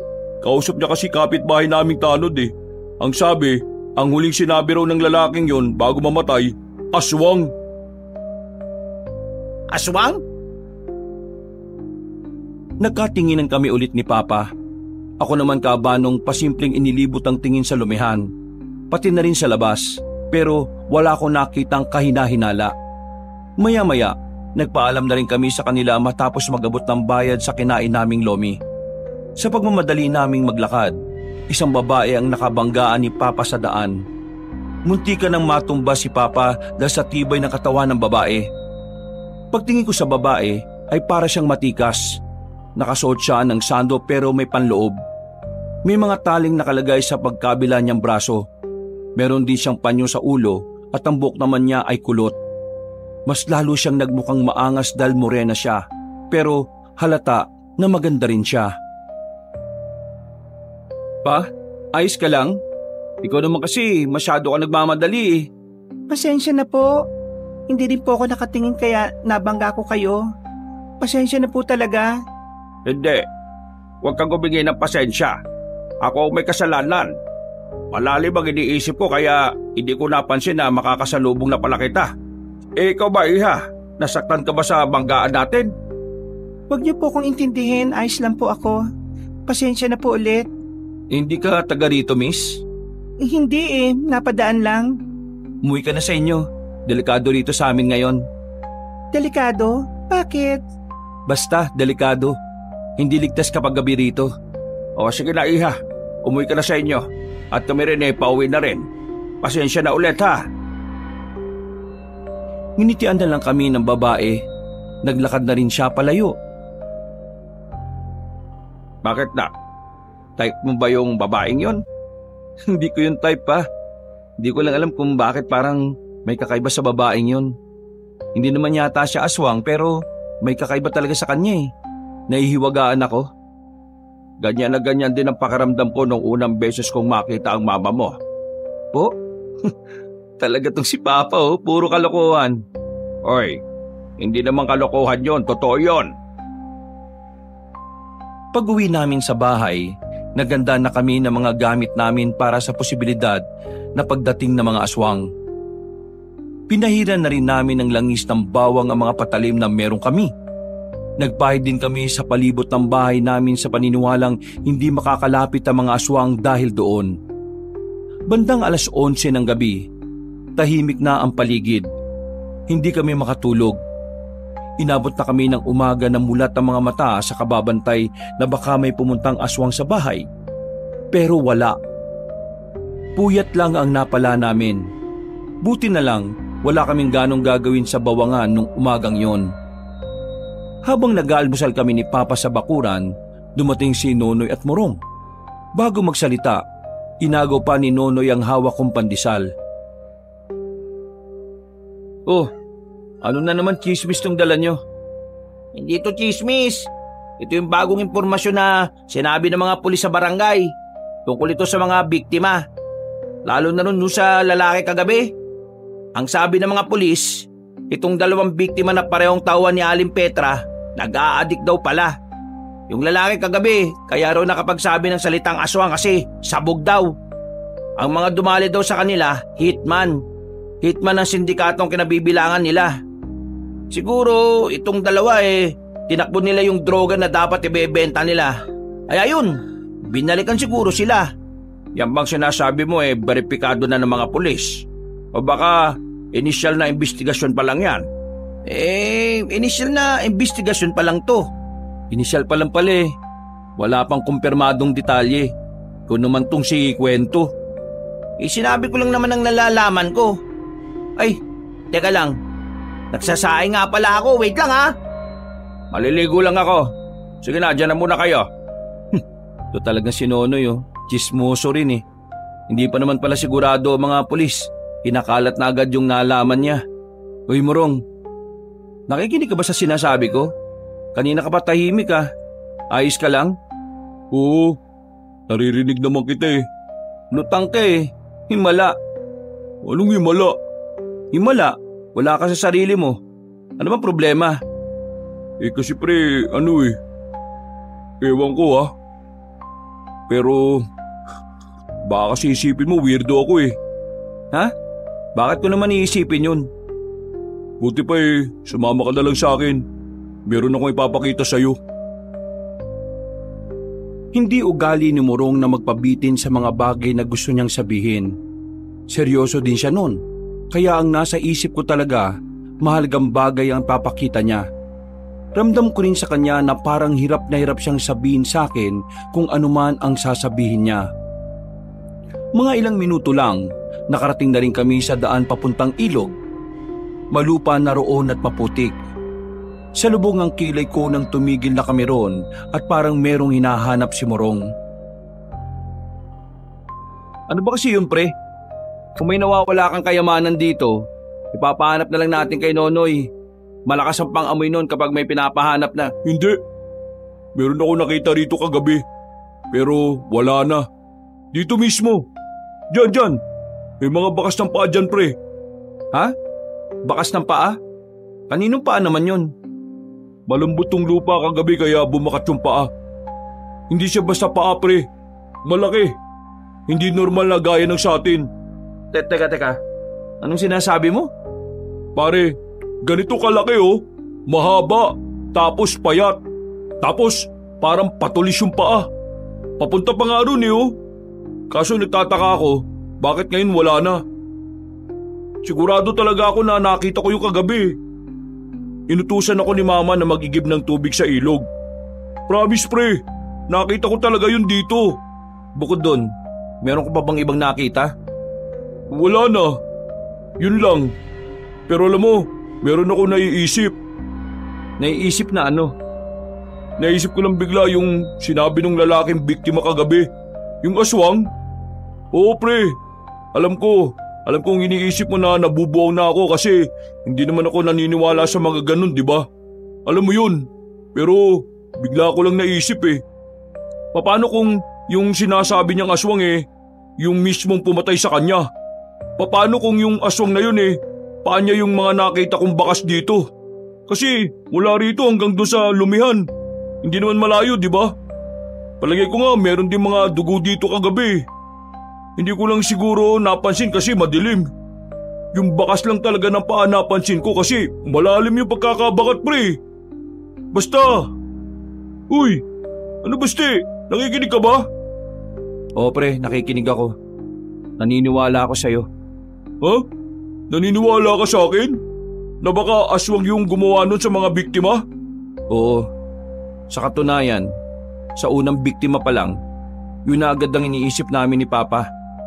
Hindi lang namin sinasabi sa iba dahil ayaw naming magmukha kaming bida-bida. Isa pa, magagalit sa atin ang kapitan. Nakakabuang pre no? Kilala mo naman ako noon pa, di ba? Hindi ako paniwalain sa mga ganyan. Pero pre, nagme-make sense yung mga detalye. Yung sugat ng lalaki nung una, pati yung pangalawa. Puro malalaking hiwa. Tapos, meron ding butas sa leeg. Aswang nga siguro ano? Ang malaking katanungan dito, bakit lahat ng binibiktima ng aswang ay naging tauhan ni Aling Petra? At halos hindi naman nalalayo ang edad kay Papa. Pre, masama ang kutob ko dyan Baka naman lahat na nagtatrabaho sa kanya, pinapatay. Hindi yan ang nakikita kong dahilan. May iba pang dahilan kaya ito nangyayari. Hindi pa lang natin alam. Kasi kung lahat ng trabahador ang punteriya, mas madali nila tayong magagalaw dahil madalas tayong nasa sakahan. Pero mas pinili nila yung mga taong minsan lang makita sa labas anong gagawin natin? Sasabihin ba natin kay Nonoy? Wag muna. Madaldal lang isang yun Baka mamaya mapansin tayo ng aswang sa kakadaldal ng isang yun. Panahimik na muna tayo. Magkukunwaring walang alam. Kung makita natin yung aswang, anong gagawin natin? Sa ngayon, hindi ko pa rin alam. Sa oras na makita niyo sila, sabihin niyo kaagad sa akin. Napalingon kami sa likuran nang marinig ang tinig na yon ng isang babae. Namukhaan ko siya. Siya ang nakabanggaan ng tatay ko nung gabi. Mas maganda pala siya kapag umaga. Kitang-kita ang mukha niya. Sandali, di ba ikaw yung babaeng nakabanggaan ni Papa nung gabi? Oo, ako nga. Buti naman at naalala mo. Ano yung sinabi mo kanina? Sino ka ba? At bakit gusto mong sabihin namin sa'yo kapag nakita namin yung Sabihin na lang natin na pumapatay ako ng aswang. Seryoso ka ba, miss? Ikaw, pumapatay ng aswang? Kababae mong tao? O bakit? Lalaki lang ba ang pwedeng marahas? Hindi naman sa ganun. Pero ayon kasi sa pagkakaalam ko, ang mga aswang ay mababangis na halimaw. Tingnan mo naman babae ka, mahina ka, mahinin ka rin siguro. Paano mo malalabanan ng mga yun? Mahina? Mainhin? Pwede ba nating ikumpirma kung tama yung sinasabi mo? Ha? Lumapit ka sa akin. Suntukin mo ko. Bakit ko naman gagawin yan? Babae ka. Kung ayaw mong gawin, ako ang gagawa. Uy! Lumayo ka nga! Wala nang nagawa si Morong. Sinuntok siya ng babae sa muka. Sinundan pa yun ng malakas na sipa sa sikmura. Napatras si Morong dahil sa lakas ng pagkakasipa sa kanya. Hindi pa nakontento ang babae. Dinakma nito ang braso ni Morong at pilit na pinaikot sa likuran. Aray ko, baste! Awati mo nga itong isang to! Aray! Sabi mo kasi mahina Ayan tuloy. Ako si Liana. Anak ng dating pinakamahusay na birador ng aswang sa norte. Sapat na ba to para malaman mong hindi ako mahina? Oo na! Malakas ka na! Kaya pwede ba? Bitiwan mo na yung braso ko kasi masakit na Binitiwan din naman agad ng babae ang kaibigan ko. Dumadaing pa rin siya ng sakit nang makalapit siya sa akin. Ramdam ko na parang nagkaroon siya ng trauma sa babaeng yon. Kung isa kang ambirador ng aswang, matutulungan mo pala kami sa problema ng baryo namin. Natutuwa ko kasi sa lugar na ito, may mga kagaya niyong handa palang harapin ng mga aswang. Kaya masaya akong sabihin na makikipag-isa ako sa inyo para matalo natin ang mga aswang na yon. Mga aswang? Oo, mga aswang. Hindi sila nag-iisa. Marami sila. At malaki ang posibilidad na ang 2 biktima rito sa inyo ay magkaibang aswang ang gumawa. Ang hindi ko lang maintindihan sa ngayon, bakit yung 2 biktima ay may koneksyon sa iisang tao? Yun ay yung tinuturing nilang amo. Si Aling Petra. Sinasabi mo bang aswang si Aling Petra? Hindi aswang si Aling Petra, pero tingin ko may nalalaman siya sa mga nangyayari.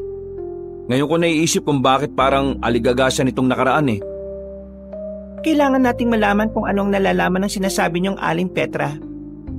Para malaman din natin kung ano rin ba ang motibo ng mga aswang. Isa sa motibo nila, bawiin ang baryo namin. May kasaysayan kasi na sila ang unang nakatira dito. Pero napalaya sila ng mga manunugis noon. Kung ganon, wala na kayong dapat sayangin na oras. Kailangan na ninyong paghandaan ng mga aswang. Hindi lang kayo, kayong lahat mismo. Ang buong lugar dahil sa obserbasyon ko, sa mga susunod na araw, mas marami na silang makikita rito. Matagal ko na silang hinahanap. Ngayong alam ko na kung nasaan sila. Hindi na ako magdadalawang isip na ubusin silang lahat. Windam pa rin ako nung makauwi na kami sa bahay. Hindi ko inakala na ang morenang babae na nakabanggaan ni Papa ay marami na palang karanasan sa pagpatay ng aswang. Magkahalong pagkamangha at kaba ang naramdaman ko para sa kanya. Kinakabahan ako sa kanya dahil sa ginawa niya kay Morong. Parang hindi siya sasantuhin ng mga lalaking hindi makikinig sa kanya. Kinuwento naman ni Morong ang mga napag-usapan namin. Si Papa ay nawindang din. Pero pagdating ng hapon, pinag-usapan na namin ang paghahanda sa gagawin namin. Nasabi na rin namin kay Morong ang tungkol sa mga langis na ginagawa namin sa gilid ng sapa.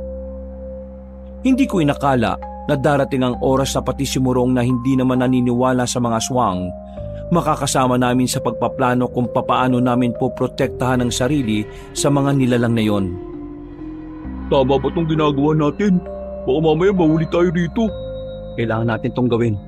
Kailangan natin malaman kung ano ba talaga yung nalalaman ni Aling Petra sa mga nangyayari.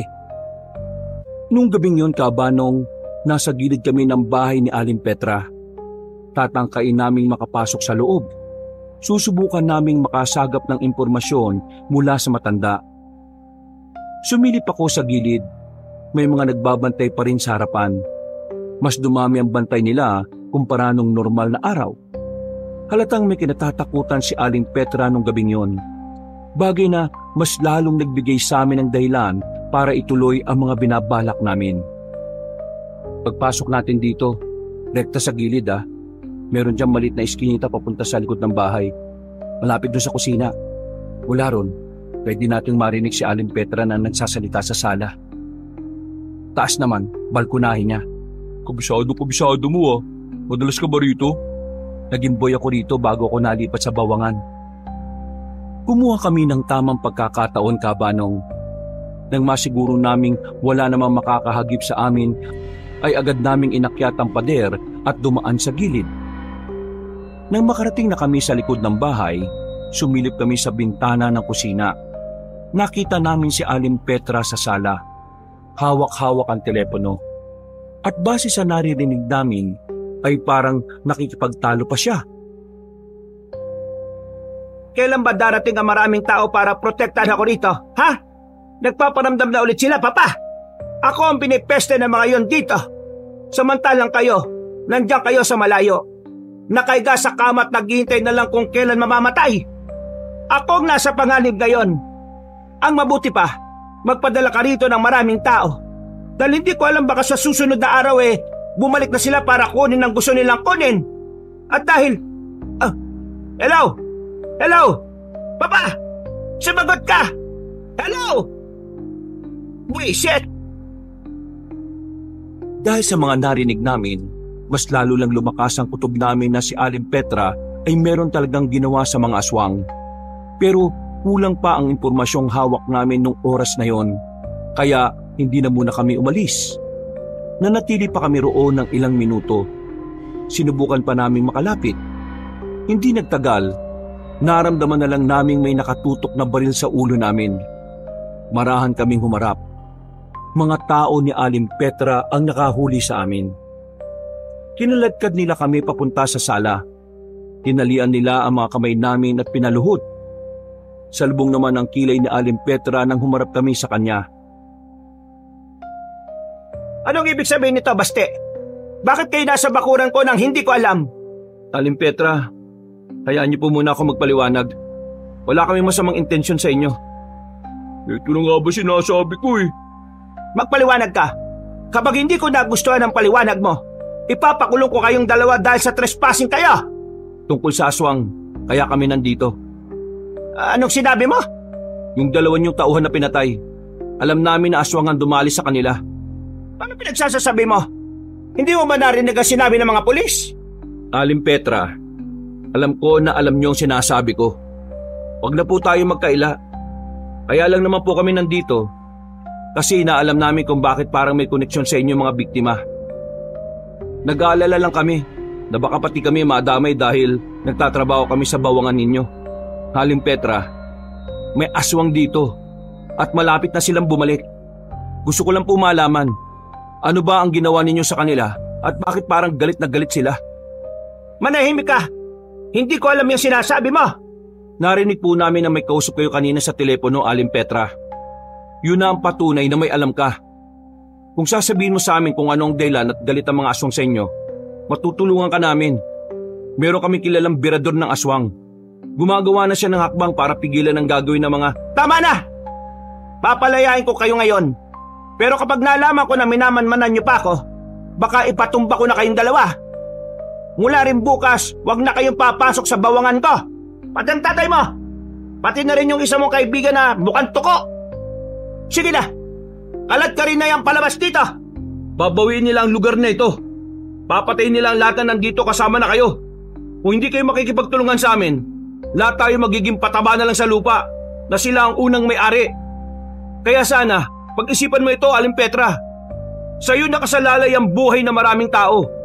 Kung ano man ang kailangan nila, ikaw lang ang makakapagbigay nun. Hindi na sumagot pa si Aling Petra. Wala na kaming nagawa ng kaladkarin na nila kami palabas. Tinulak pa kami sa harapan. Tinutukan kami ng baril at pinagbantaan na huwag nang babalik. Kita mo na, nawalan pa tayo ng trabaho dahil sa mga plano mo. Pasensya na. Gusto ko lang naman na naiintindihan kita pare. Pero napakadelikado kasi ng ginawa natin eh. Wala tayong matinong plano. Naisipan mo lang kanina na magpunta rito. Tapos, nagpunta nga tayo. Eto ngayon ang nangyari. Masyado kang nagpadalos-dalos eh. Dinamay mo pa ako. Kainis ka naman oh. Nauna nang naglakad palayo si Morong. Hindi ko naman siya masisisi. Masyado rin talaga ako naging padalos-dalos dahil sa pagnanais na makasagap ng impormasyon. Umuwi na lang din ako. Sinabi ko agad kay Papa ang nangyari. Anong ginawa mo, Nak? Diyos ko naman oh. Wala na tayong trabaho ngayon dahil dyan sa ginawa mo. At hindi lang tayong nawalan ha. Yung dalawang kaibigan mo rin. Bakit kasi pumilos ka nang hindi nagsasabi sa akin? Alam mo naman bantay sarado ang bahay ni Petra. Talagang nagpunta pa kayo ron. Eh pa, kailangan ng malaman kung anong koneksyon ni Aling Petra sa mga aswang. Kung babagal-bagal tayo, baka mahuli na lahat. Hindi naman tayo magbabagal-bagal. Ang kailangan natin, konkretong hakbang sa mga binabalak natin. Kung hinintay mo lang sana ako, edi pwede ko sana kausapin si Petra ng maayos tungkol doon. Kasi nakakausap ko naman siya ng maayos eh. Wala na. Ito na nangyari. Pasensya na pa. Gusto ko lang namang makatulong na mapuksa yung aswang na yun. Oo na. Gusto mo. Gusto ko rin naman eh. Eh sino bang hindi? Pero hindi mo malulutas ang isang problema kung wala ka namang maayos na mga plano. Ano ba kasing pumasok sa kokote mo at hindi mo kagad ako sinabihan? Hindi na ako nakapagsalita noon, Kabanong. Aminadong mali talaga ang ginawa ko. Kaya hinayaan ko na lang na sermonan ako ng sarili kong ama. Maya-maya lang, kumalma na rin siya. Napapakamot na lang siya sa ulo habang nakatambay kami sa tapat ng bahay. Yung babae, anong pangalan nga nun? Kailangan natin ng tulong niya. Meron akong naiisip na paraan. Anong paraan? Kung hindi natin mapapaamin si Petra sa maayos na usapan, mukhang kailangan na natin puwersahin. Kailangan natin ng babaeng yon. Ibig niyong sabihin, kukunin natin si Aling Petra ng sapilitan? Oo. Kaya kailangan natin si Liana. Dahil siya lang naman ang may kakayahang makagawa nun. Bumuntong hininga na lang ako, Kabanong. Kinabukasan, pumunta sa bahay si Nonoy. Nagtataka siya dahil galing siya sa bawangan, pero pinagtabuyan siya ni Aling Petra. Hindi ko na napigilang sabihin sa kanya ang katotohanan. Sinabi ko ang lahat ng may kinalaman sa pagkamatay ng mga biktima. Sinabi ko lang sa kanya na naghihinala kami sa amo namin. Pero wala akong sinabi tungkol sa aswang. Diyos ko naman, pare naman. Ano pa pumasok sa utak nyo ni Morong? Bakit yun naman pagbibintangan ng amo natin? Amo natin yun eh. Siya nagpapasahod sa atin. Buti sana kung hindi kayo nahuli. Eh tingnan mo, pati ako na walang kamalay-malay na wala ng trabaho. Seryoso na ako sa pinapasukan ko, pre. Ngayon, wala na. Eh pasensya ka na talaga, Noy. Kasalanan ko lahat.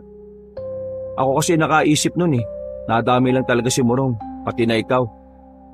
Eh wala na tayong magagawa niyan. Nangyari na eh. Kilala mo naman si Aling Petra. Hindi na niya babawin kapag nasabi na niya.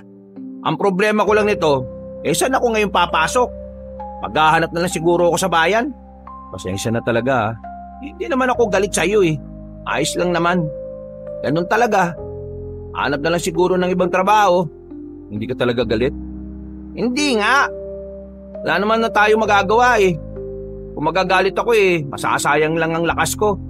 Sa susunod na linggo naman, subukan ko na lang sumama sa pinsan ko. Teka, si Morong pala. Di natanggal din. Yun nga, siya yung galit sa akin. Iniwan niya ako kahapon. Magagalit talaga sa iyo yun. Kailangan na kailangan niya ng trabaho eh.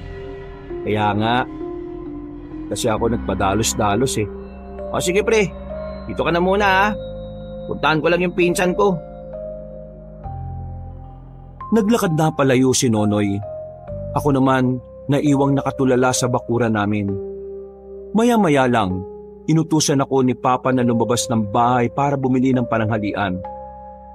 Papunta pa lang ako sa palengke nang makita ko si Liana sa gilid ng tindahan. Kalmadong kumakain ng tinapay. Agad ko naman siyang nilapitan. Uy, buti na lang nandito ka. Pwede ba kitang maimbitahan sa bahay? Kailangan ka makausap ng papa ko eh. Sandali, yung pinamanman ko sa inyo, may nakuha ba kayong impormasyon? Tungkol dyan, pumalpak kami. Nahuli kami. Kaya ngayon, kailangan ka namin. Ikaw lang ang makakagawa ng paraan sa naiisip namin ng tatay ko. Napailing na lang ang babae. Sinamahan niya ako saglit bumili sa palengke at pagkatapos, sabay na rin kaming umuwi sa amin. Pinag-usapan nilang dalawa ang naiisip ng tatay ko na plano. Wala namang problema yon kay Liana. Kaya agad din naman silang nagkasundo. Bandang 11:00, isinabay na rin namin si Liana sa pagkain bilang pagbibigay galang. Sisiw lang yung gagawin ko. Pero ang gusto ko lang masiguro, kung hindi ba kayo mapapahamak pagkatapos kong gawin yon. Ako kasi, kayang-kaya kong tumakas. Kapag nalinawan naman na si Petra, tingin ko naman hindi na siya magagalit sa amin. Ay, siya nga pala. Matanong ko lang, ikaw lang ba yung mag-isang tumatrabaho sa mga aswang? Wala ka ba mga kasama? Meron, pero nagpapasama lang ako sa kanila kapag talagang hindi ko na kaya. Iha, meron ka bang impormasyon kung kailan darating ang mga aswang dito? Mang Hermo, nandito na sila sa probinsya nyo. Hindi nyo lang alam at hindi nyo lang napapansin. Ang kailangan nating malaman ay kung kailan nila sisimulan ng pagbawi sa lugar na ito. Gusto rin namin tumulong. Meron kami mga ginawang langis na pangontra sa mga aswang. Gawa yun sa mga nabubulok na bawang at pinakuluan namin. Bulok na bawang? Pinakuluan? Pwede ko bang makita? Pagkatapos ng aming pananghalian ay agad na namin siyang isinama sa gilid ng sapa. Pinakita namin sa kanya mga gara-garapon na naipon naming langis. Inamoy-amoy pa niya yon. Sinuri na maayos. Naguguluhan kami sa kanya noon kaya hindi na naiwasan ng tatay ko na magtanong. Teka, ano ba ginagawa mo? Ibig ko sabihin, may mali ba sa mga ginawa naming langis? Walang mali. Sa katunayan, kilala ko ang langis na ganito. Saan niyo ito natutunan? Isang kilalang albularyo sa bayan, si Imo. Tinuruan niya kami kung paano gumawa ng ganyan. Sabi niya, mabisang pangontra daw sa mga aswang yan. Sabi ko na nga kay Imo pala to galing. Bakit? Kilala mo si Mang Imo? Si Imo ang guro namin sa pagiging manunugis nung nakaraang taon. Hindi ko na siya nakakausap nung umalis kami sa baryo namin. Itinuro niya sa akin kung saan siya nakatira. Bukod dito sa mga langis na ito, meron pa tayong makukuha sa kanya na pwede rin nating magamit laban sa mga aswang. Nagkatinginan kaming dalawa ni Papa. Pakiramdam namin ay magtatagumpay ang mga binabalak namin. Nung sandaling yon, ay agad na kaming bumiyahe papunta sa bayan. Hapon na makarating kami sa barangay kung saan nakatira si Mang Imo. Pero nang dumating kami roon, nagtaka kami kung bakit maraming tao sa loob ng bakuran nila. Nakita na lang namin na meron na palang nakaburol doon. Kinabahan ako nang makumpirma namin na si Mang Imo yon. Ayon sa mga nakausap namin na kamag-anak, pinasok daw ng mga kalalakihan si Mang Imo habang natutulog. Ang pagkakaalam nila, mga magnanakaw lang ang pumasok. Pero base sa kwento ng mga nandun, grabe daw ang tinamang sugat ni Mang Imo. Ang unang pumasok sa utak ni Liana, pinatay yun ng aswang. Sandali kaming nakilamay doon at 10:00 na ng gabi nang umalis kami. Iniisa-isa na ng mga aswang ang mga albularyo na alam nilang magiging tinik sa mga plano nila. Kailangan na natin magmadali. Kung ganon, kunin na natin ngayon si Petra. Kailangan na natin malaman kung ano ba talaga ang kailangan ng mga aswang sa kanya. Natataranta na kami noon, Kabanong. Kaya naman, dali-dali kaming umuwi sa baryo.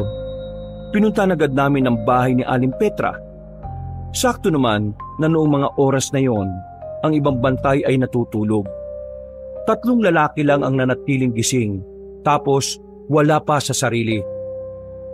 Agad na pumasok si Liana. Walang katakot-takot at sarapan pa talaga siya dumaan. Hindi namin alam kung ano ang ginawa niya. Pero makalipas lang ng ilang minuto, bitbit na niya sa balikat ang matandang babae. Wala yung malay. Dinala namin si Aling Petra sa gubat. Itinali na muna namin siya sa puno para hindi siya makatakas.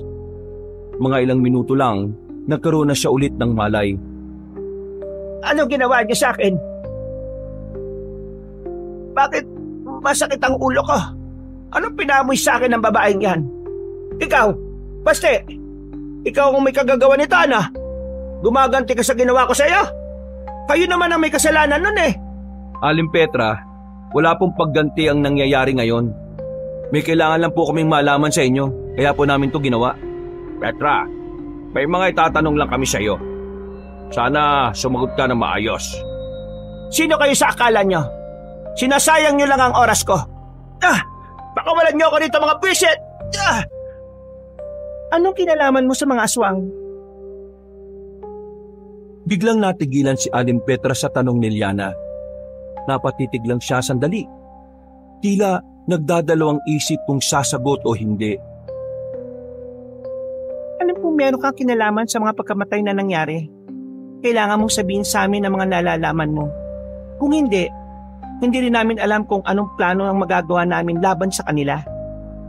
Magsalita ka. Sabihin mo ang mga nalalaman mo. Sino ka ba? Bakit ang dami mong alam? Ikaw ang maraming alam, hindi ako.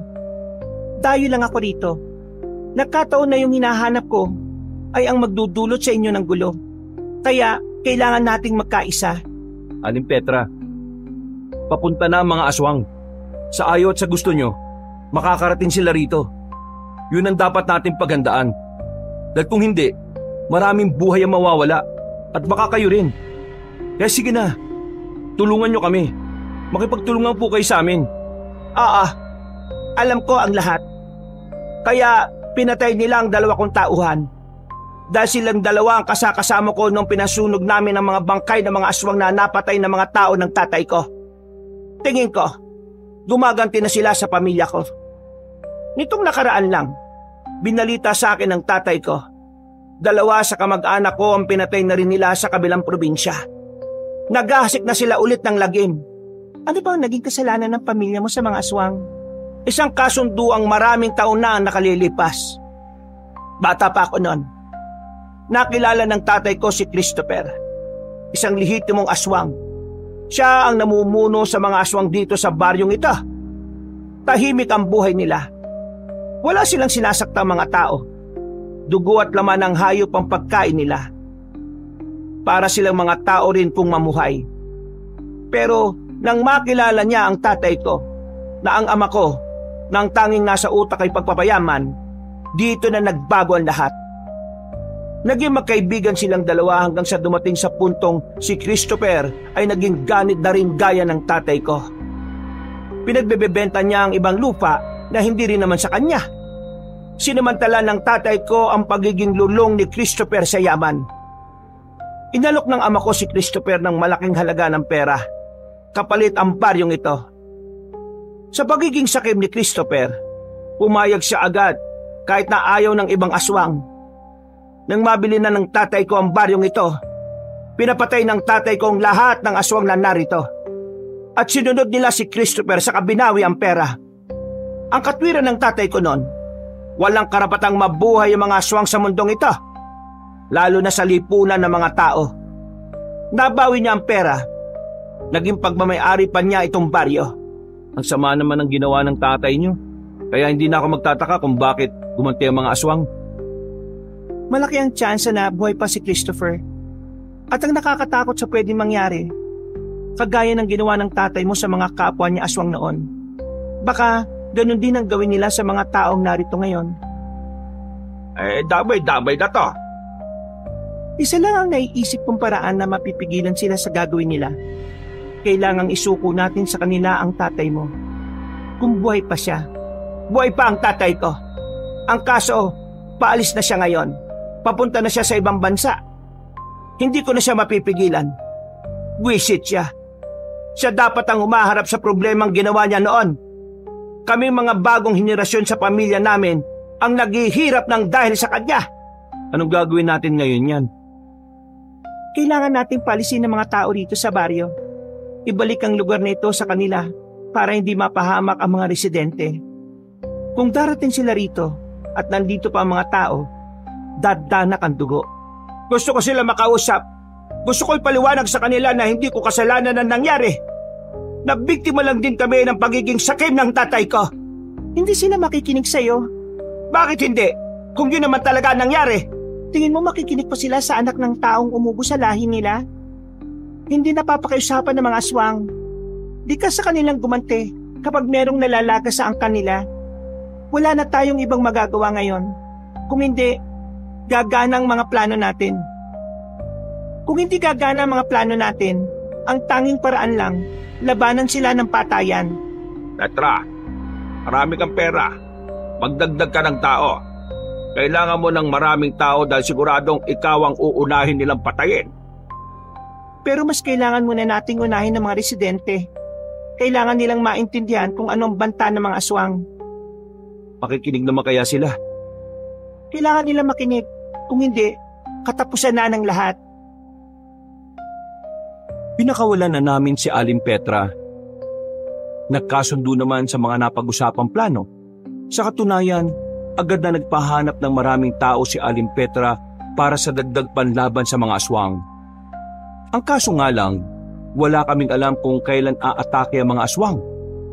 Blanko kami sa mga kilos nila. Makalipas ang halos 2 linggo, himulang tila walang nagpaparamdam na aswang sa lugar namin. Walang kumakalat na balita na may bago silang nabiktima. Kaya nababahala kami sa katahimikan ng mga nilalang na yon. Hindi namin magawang maging kampante. Oh, yan na. Nandiyan ka na pala. Halika, pumasok ka rito. Nandito na naman si Ate Ganda. Buo na naman ang araw ko. Uy, gigil ka nga. Ipahuhu ka pa dyan. Kapag ikaw binalian ng buto niyan, ewan ko na lang sa'yo. May balita na ba, iha? Sa kasamaan palad, wala pa rin hanggang ngayon. Kinausap ko na nga ang iba kong mga kasamahan para tumulong sa paghanap eh. Ang kaso, wala pa rin silang makuhang impormasyon. Masyadong mailap itong mga aswang na ito. May binabalak silang matindi kaya sila tahimik eh. Ganyan ang ugali ng mga aswang. Hahayaan ka muna nilang maging kampante saka sila aatake. Kaya dapat, kayo dito, alerto. Si Aling Petra pala, kumusta? Ayos naman siya. Nagpaparonda siya ng mga tao niya palagi. Pakibigay itong kwintas na ito sa kanya. Gawa pa ito ni Imo nung nabubuhay pa siya. Pabisang proteksyon to sa mga masasamang elemento. Sige, ako na lang magbibigay sa kanya. Tamaan na kita. Tabi na rin kasi. Tara, dali mo na rin yung itak natin. Lumabas kami ng bahay para puntahan si Aling Petra. Noong mga sandaling yon, Kabanong, maaliwalas lang ang paligid. Wala kaming nararamdaman na kahit na anong panganib. Para bang perpekto ang gabing yon sa pagpapahinga. Ang payapa. Pero hindi ko maiwasang hindi pagdudahan ng katahimikan na yon. Pakiramdam ko, sa likod ng katahimikan na yon ay may nag-aabang na kaguluhan. Hindi makampante ang kalooban ko. Pagdating namin sa harapan ng bahay ni Aling Petra, hinarangan agad kami ng 2 lalaki sa harapan. Nag-inspeksyon sila kung aswang ba kami o hindi.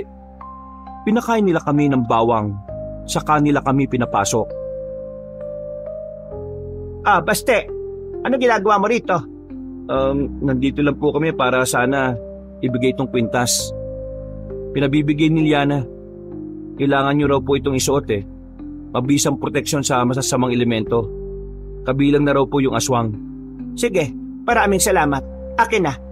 Aling Petra, di ba good girl na kayo ngayon? Baka naman pwedeng makabalik na kami sa trabaho. Alam mo ba kung anong panganib ang nakaamba sa lahat ng narito sa baryo ngayon? Tapos ikaw, trabaho pa rin niyang iniisip mo? Oh, pagpasensya niyo na pa itong kaibigan ko ha. Medyo siraulo po kasi talaga itong isang to eh. Sige na po, uwi na po kami. Isuot niyo na lang po yan ha. Lalabas na sana kami, pero biglang may matandang lalaki nang pumasok sa sala. Nagsalubong ang kilay ni Aling Petra. Hindi niya kilala matandang lalaki. Maputla ang kulay ng balat nito. Nakasuot ng kulay itim na mahaba. May salamin na bilog at merong tungkod na bakal. Sandali, sino ka't nakapasok ka rito? Mas maganda sigurong itanong mo sa akin kung paano ako nakapasok rito. Sino ka ba? Sumagot ka naman na maayos ah. Sa mga sandaling yun ay kinakabahan na kami ni Nonoy. Nakahawak na kami sa itak. Nakahanda na kami sa kahit na anong pwedeng mangyari. Hindi mo na ba talaga ako naalala, Petra? Kung sa bagay, ang tagal nang huli tayong nagkita. Bata ka pa nun eh. Teka, huwag mo sabihing Christopher de Vera, ang kaibigan ng ama mong nagtaksil sa akin at sa mga kauri ko. Sandali, paano ka nabuhay? Pinatay ka na nila. Tingin mo talaga'y mapapatay ako ng mga bala ng baril? Hindi ako magiging pinuno ng mga aswang kung mapapatay lang ako ng mga pangkaraniwang tao. Ang tagal kong nagpahinga. Ang tagal kong nagmasid. Ang tagal kong pinaghandaan ang sandaling ito. Ngayong malakas na ulit ako. Gusto kong simulang bawiin kung ano ang para sa akin. Hindi ako may kasalanan ng lahat. Wala akong kinalaman sa mga napagkasunduan nyo ng tatay ko. Kung gusto mong bawiin ng mga bagay na kinuha niya sa'yo, siya ang puntahan mo. Wala na rin saysay. Ha? Anong walang saysay ang sinasabi mo? Wala na rin saysay kung ama mo pa rin ang pagtutuunan ko ng pansin. Matanda na siya. Malapit na rin naman siyang mamatay. Napagtanto ko na lang naman kasi na wala na rin siyang halaga sa akin. Pwede ko namang maibalik sa akin ang nawala sa akin sa ibang paraan. Itong baryong ito at ang angkan ko na pinagpapapatay ng mga tao ng ama mo. Anong binabalak mo ngayon? Kailangan kita, Petra. Kailangan kita para mabuo kong muli ang bagong henerasyon ng mga aswang. Kailangan ko ang Arsinas at alam kong ikaw lang ang makakapagbalik nun sa akin. Aling Petra, anong Arsinas? Arsinas, yun yung ginagamit nila para magparami. Ginagamit nila yun sa normal na tao para gawing aswang. Pambira ka naman. Bakit hindi mo ito sinabi sa amin?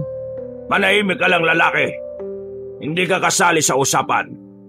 Ikaw, Petra, dali mo ako sa lugar kung saan nyo inilagay yon. Kung hindi, papatayin ko ang mga tao rito. Pati na rin ang dalawang lalaking yan.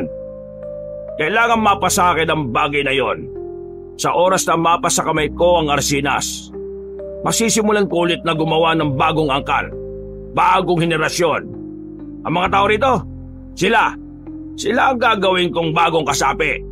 Sila ang magiging bagong dugo ng mga aswang. Wala akong alam kung saan nakalagay ang bagay na yon. Si Papa, siya lang ang nakakaalam kung nasan yon. Siya ang tanungin mo. Pag mo kong linlangin, Petra. Hindi ako pinanganak kahapon. Alam ko na isa ka sa pinagsabihan niya kung saan ang Arsinas. O gusto mo yatang mamatay ang dalawang ito? Huwag kang magpapadala sa kanya, Aling Petra. Kaya namin to. Hindi ko alam kung anong pumasok sa utak ko noon, Kabanong.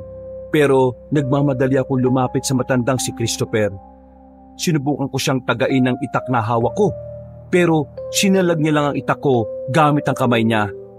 At parang hindi man lang niya naramdaman ng talim. Inagaw niya sa akin ang itak at saka tinapon sa gilid. Dinilaan pa niya ang palad niyang nagdurugo. Nagulat na lang ako nang hawakan niya ako sa leeg. Tinaas niya ako at saka binalibag sa gilid. Ikaw, gusto mo rin ba? Pagtingin ko kay Nonoy, naninigas na siya sa kinatatayuan niya. Hindi na siya nakapagsalita. Nanlalambot ang tuhod. Ako naman, sinubukan kong bumangon pero hindi ko na inulit ang ginawa ko. Alam kong mamamatay lang din ako kapag ginawa ko pa yon. Ayun, Petra. Kasama ka sa akin kung gusto mo pang mabuhay ang dalawang yan at ng mga taong nasa labas.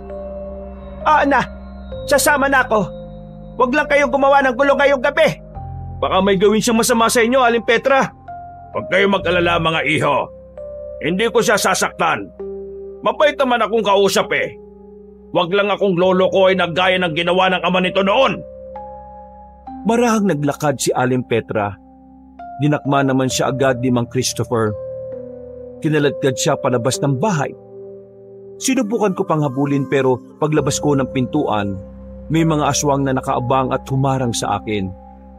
Wala na akong nagawa. Napaupo na lang ako sa gilid habang dinadaing ang sakit ng balakang ko. Nang makalis na nga ang mga aswang, wala akong sinayang na pagkakataon. Dali-dali kami bumalik sa bahay ni Nonoy. Sakto naman na naroon pa rin si Liana. Bakit parang natataranta kayo dyan? Si Aling Petra, Paano nangyari? yung Christopher na aswang, buhay siya. Kinuha niya si Aling Petra. Kukunin na ng aswang na yon ang arsinas. Anong arsinas naman yan? Kagamitan sa pagpaparami ng aswang. Kailangan natin silang pigilan. Kapag nakuha na nila yon, yung mga residente rito sa atin, gagawin nilang aswang lahat. Magiging baryo na ulit ito ng mga aswang. Wala na siyang pakialam sa tatay ni Aling Petra. Ang tanging iniisip na lang niya ay kung paano bubuhayin ang lahi nila. May natira pa ba sa mga tao ni Aling Petra na pwedeng sumama sa atin? Wala na. Lahat pinatay ng mga aswang. Mang Hermo, yung langis na ginawa nyo, ilagay nyo sa malaking galon. Gagamitin natin yon. Susundan natin sila at babawiin natin si Aling Petra. Pero hindi naman natin alam kung saan sila nagpunta eh. Anong gagawin natin? May dala akong langis ng lana. Susubukan natin silang mahanap gamit nito. Pumunta agad kami sa gilid ng sapa para isalok sa mga galon ng mga langis na ginawa namin. Kakaunting garapon na lang ang natira doon. Pagkatapos, rekta ronda na kami sa gubat. Parang kinakain na ng kaba ang sistema ko noong mga oras na yun, Kabanong. Napapasaba kami sa labanan kontra sa mga aswang. At tingin ko noon, maliit lang ang tsansa na makauwi kami ng kumpleto. Ang mga aswang ay malalakas ang pandinig, pero mas malakas ang pangamoy nila sa dugo. Iwasan yung masugatan habang naglalakad tayo.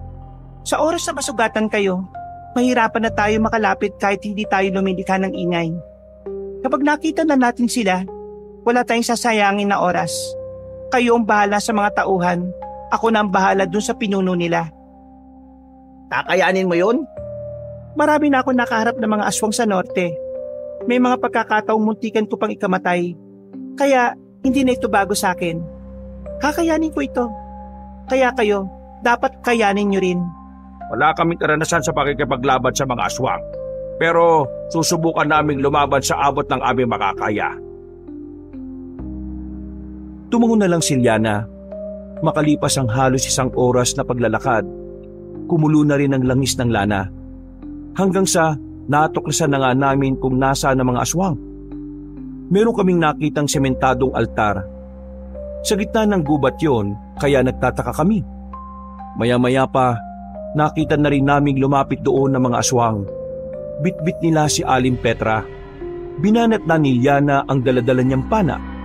Pagbitaw niya ng palaso, tinamaan si Mang Christopher sa balikat.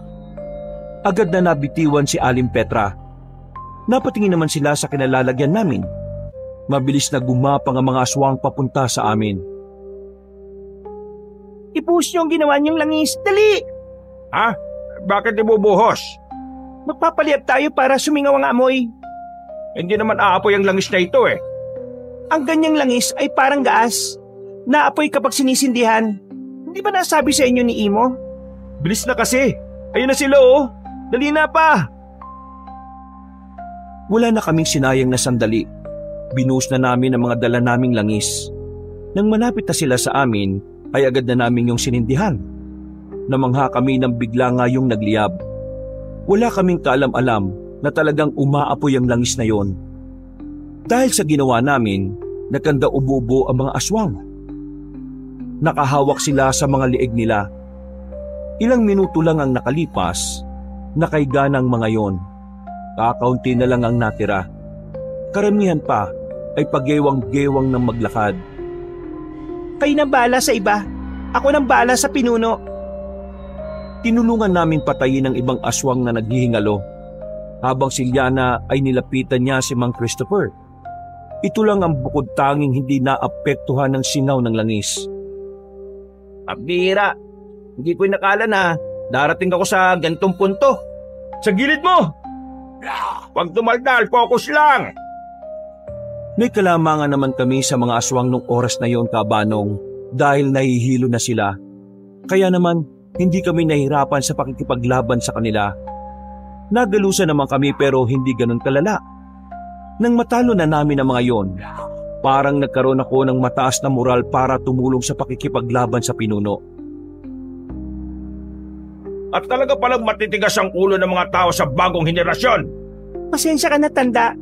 Pero ganito talaga ang mga tao. Makukulit lalo na kapag may mga epal na bigla na lang naeksena. Mabuti na lang at dumating kayo. Dito ka lang muna, Aling Petra. Nonoy, bantayan mo siya, ha? Alam nyo, makukuha ko na sana yung Arsinas. Ang kaso, masyado kayo mapapel eh. Lalong-lalo ka na, babae ka. Kahit anong gawin mo, palaging may hahadlang sa mga gusto mong mangyari.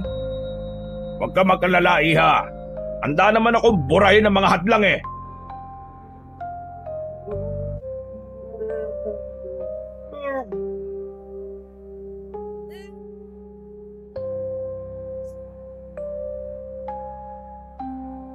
Biglang nagbagong anyo ng matandang aswang.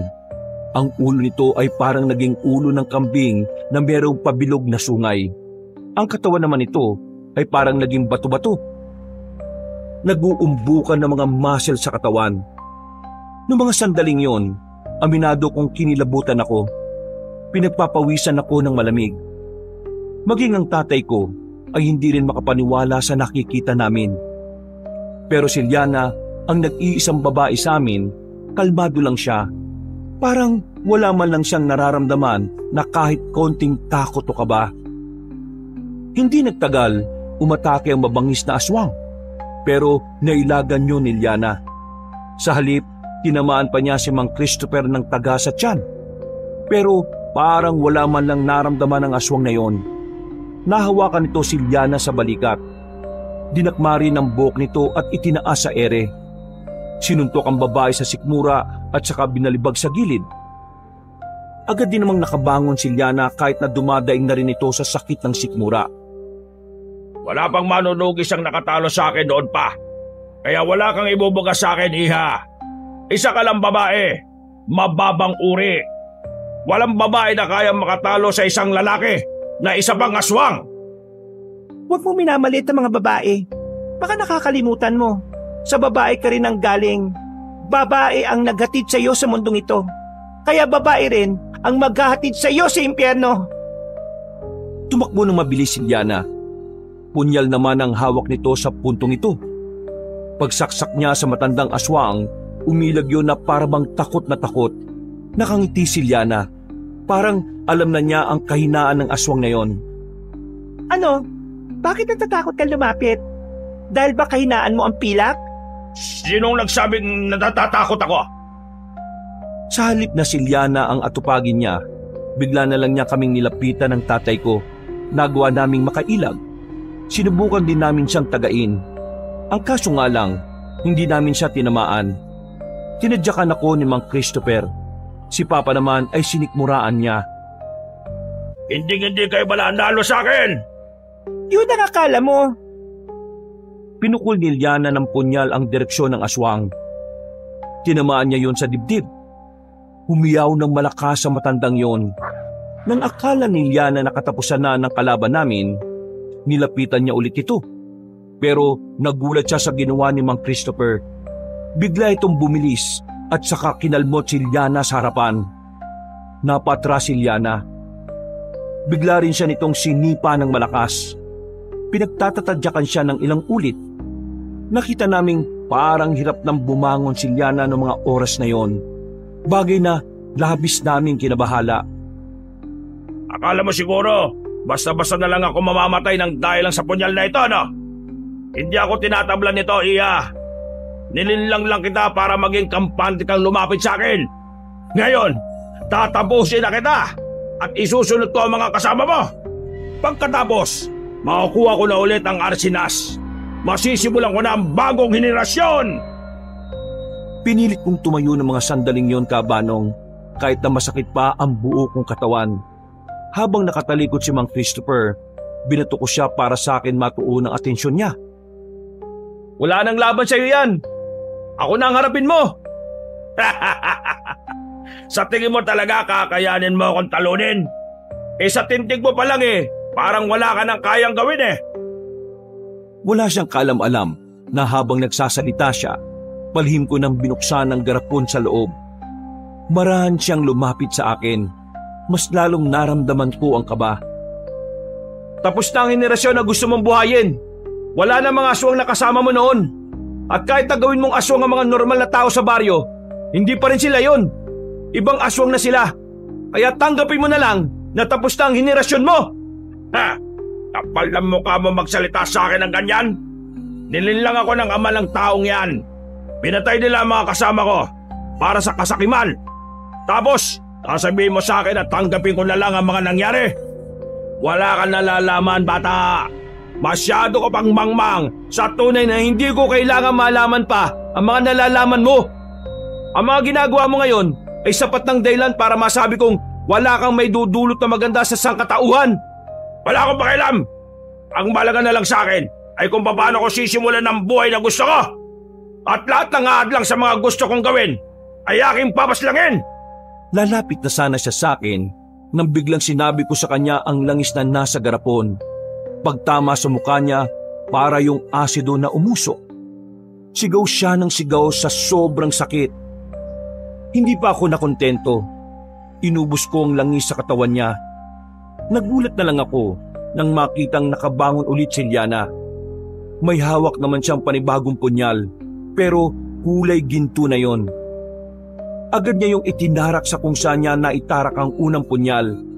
At sa puntong ito, napalood na si Mang Christopher. Kalaunan ay humilata na ito sa lupa. Oo, hindi ka nga pala tinatablan ng pilak, pero tinatablan ka ng ginto. Ikaw ang nalinlang ko, matandang aswang. Patay na ba yan? Nanalo na ba tayo? Naipanalo natin ng laban. Para kaming nabunutan ng tinik ng mga sandaling yon. Sobrang saya namin. Sobrang sarap sa pakiramdam. Matapos ang laban, inalalayan ko na rin makatayo si Papa. Si Liana naman ay kaya na rin maglakad mag-isa. Sanay na raw kasi ang katawan niya, kaya parang wala lang sa kanya ang bugbog. Mula nang matalo namin ang mga aswang, mas naging payapa na ang lugar namin. Wala na mga sumunod na biktima. Si Aling Petra naman, nagbago na rin ang ugali. Bumait na siya sa lahat, lalong-lalo na sa amin. Sigurado ba? Makakapasok na ulit tayo sa bawangan? Oo nga, sabi ni Aling Petra. Natalo na kasi namin yung mga aswang, di ba?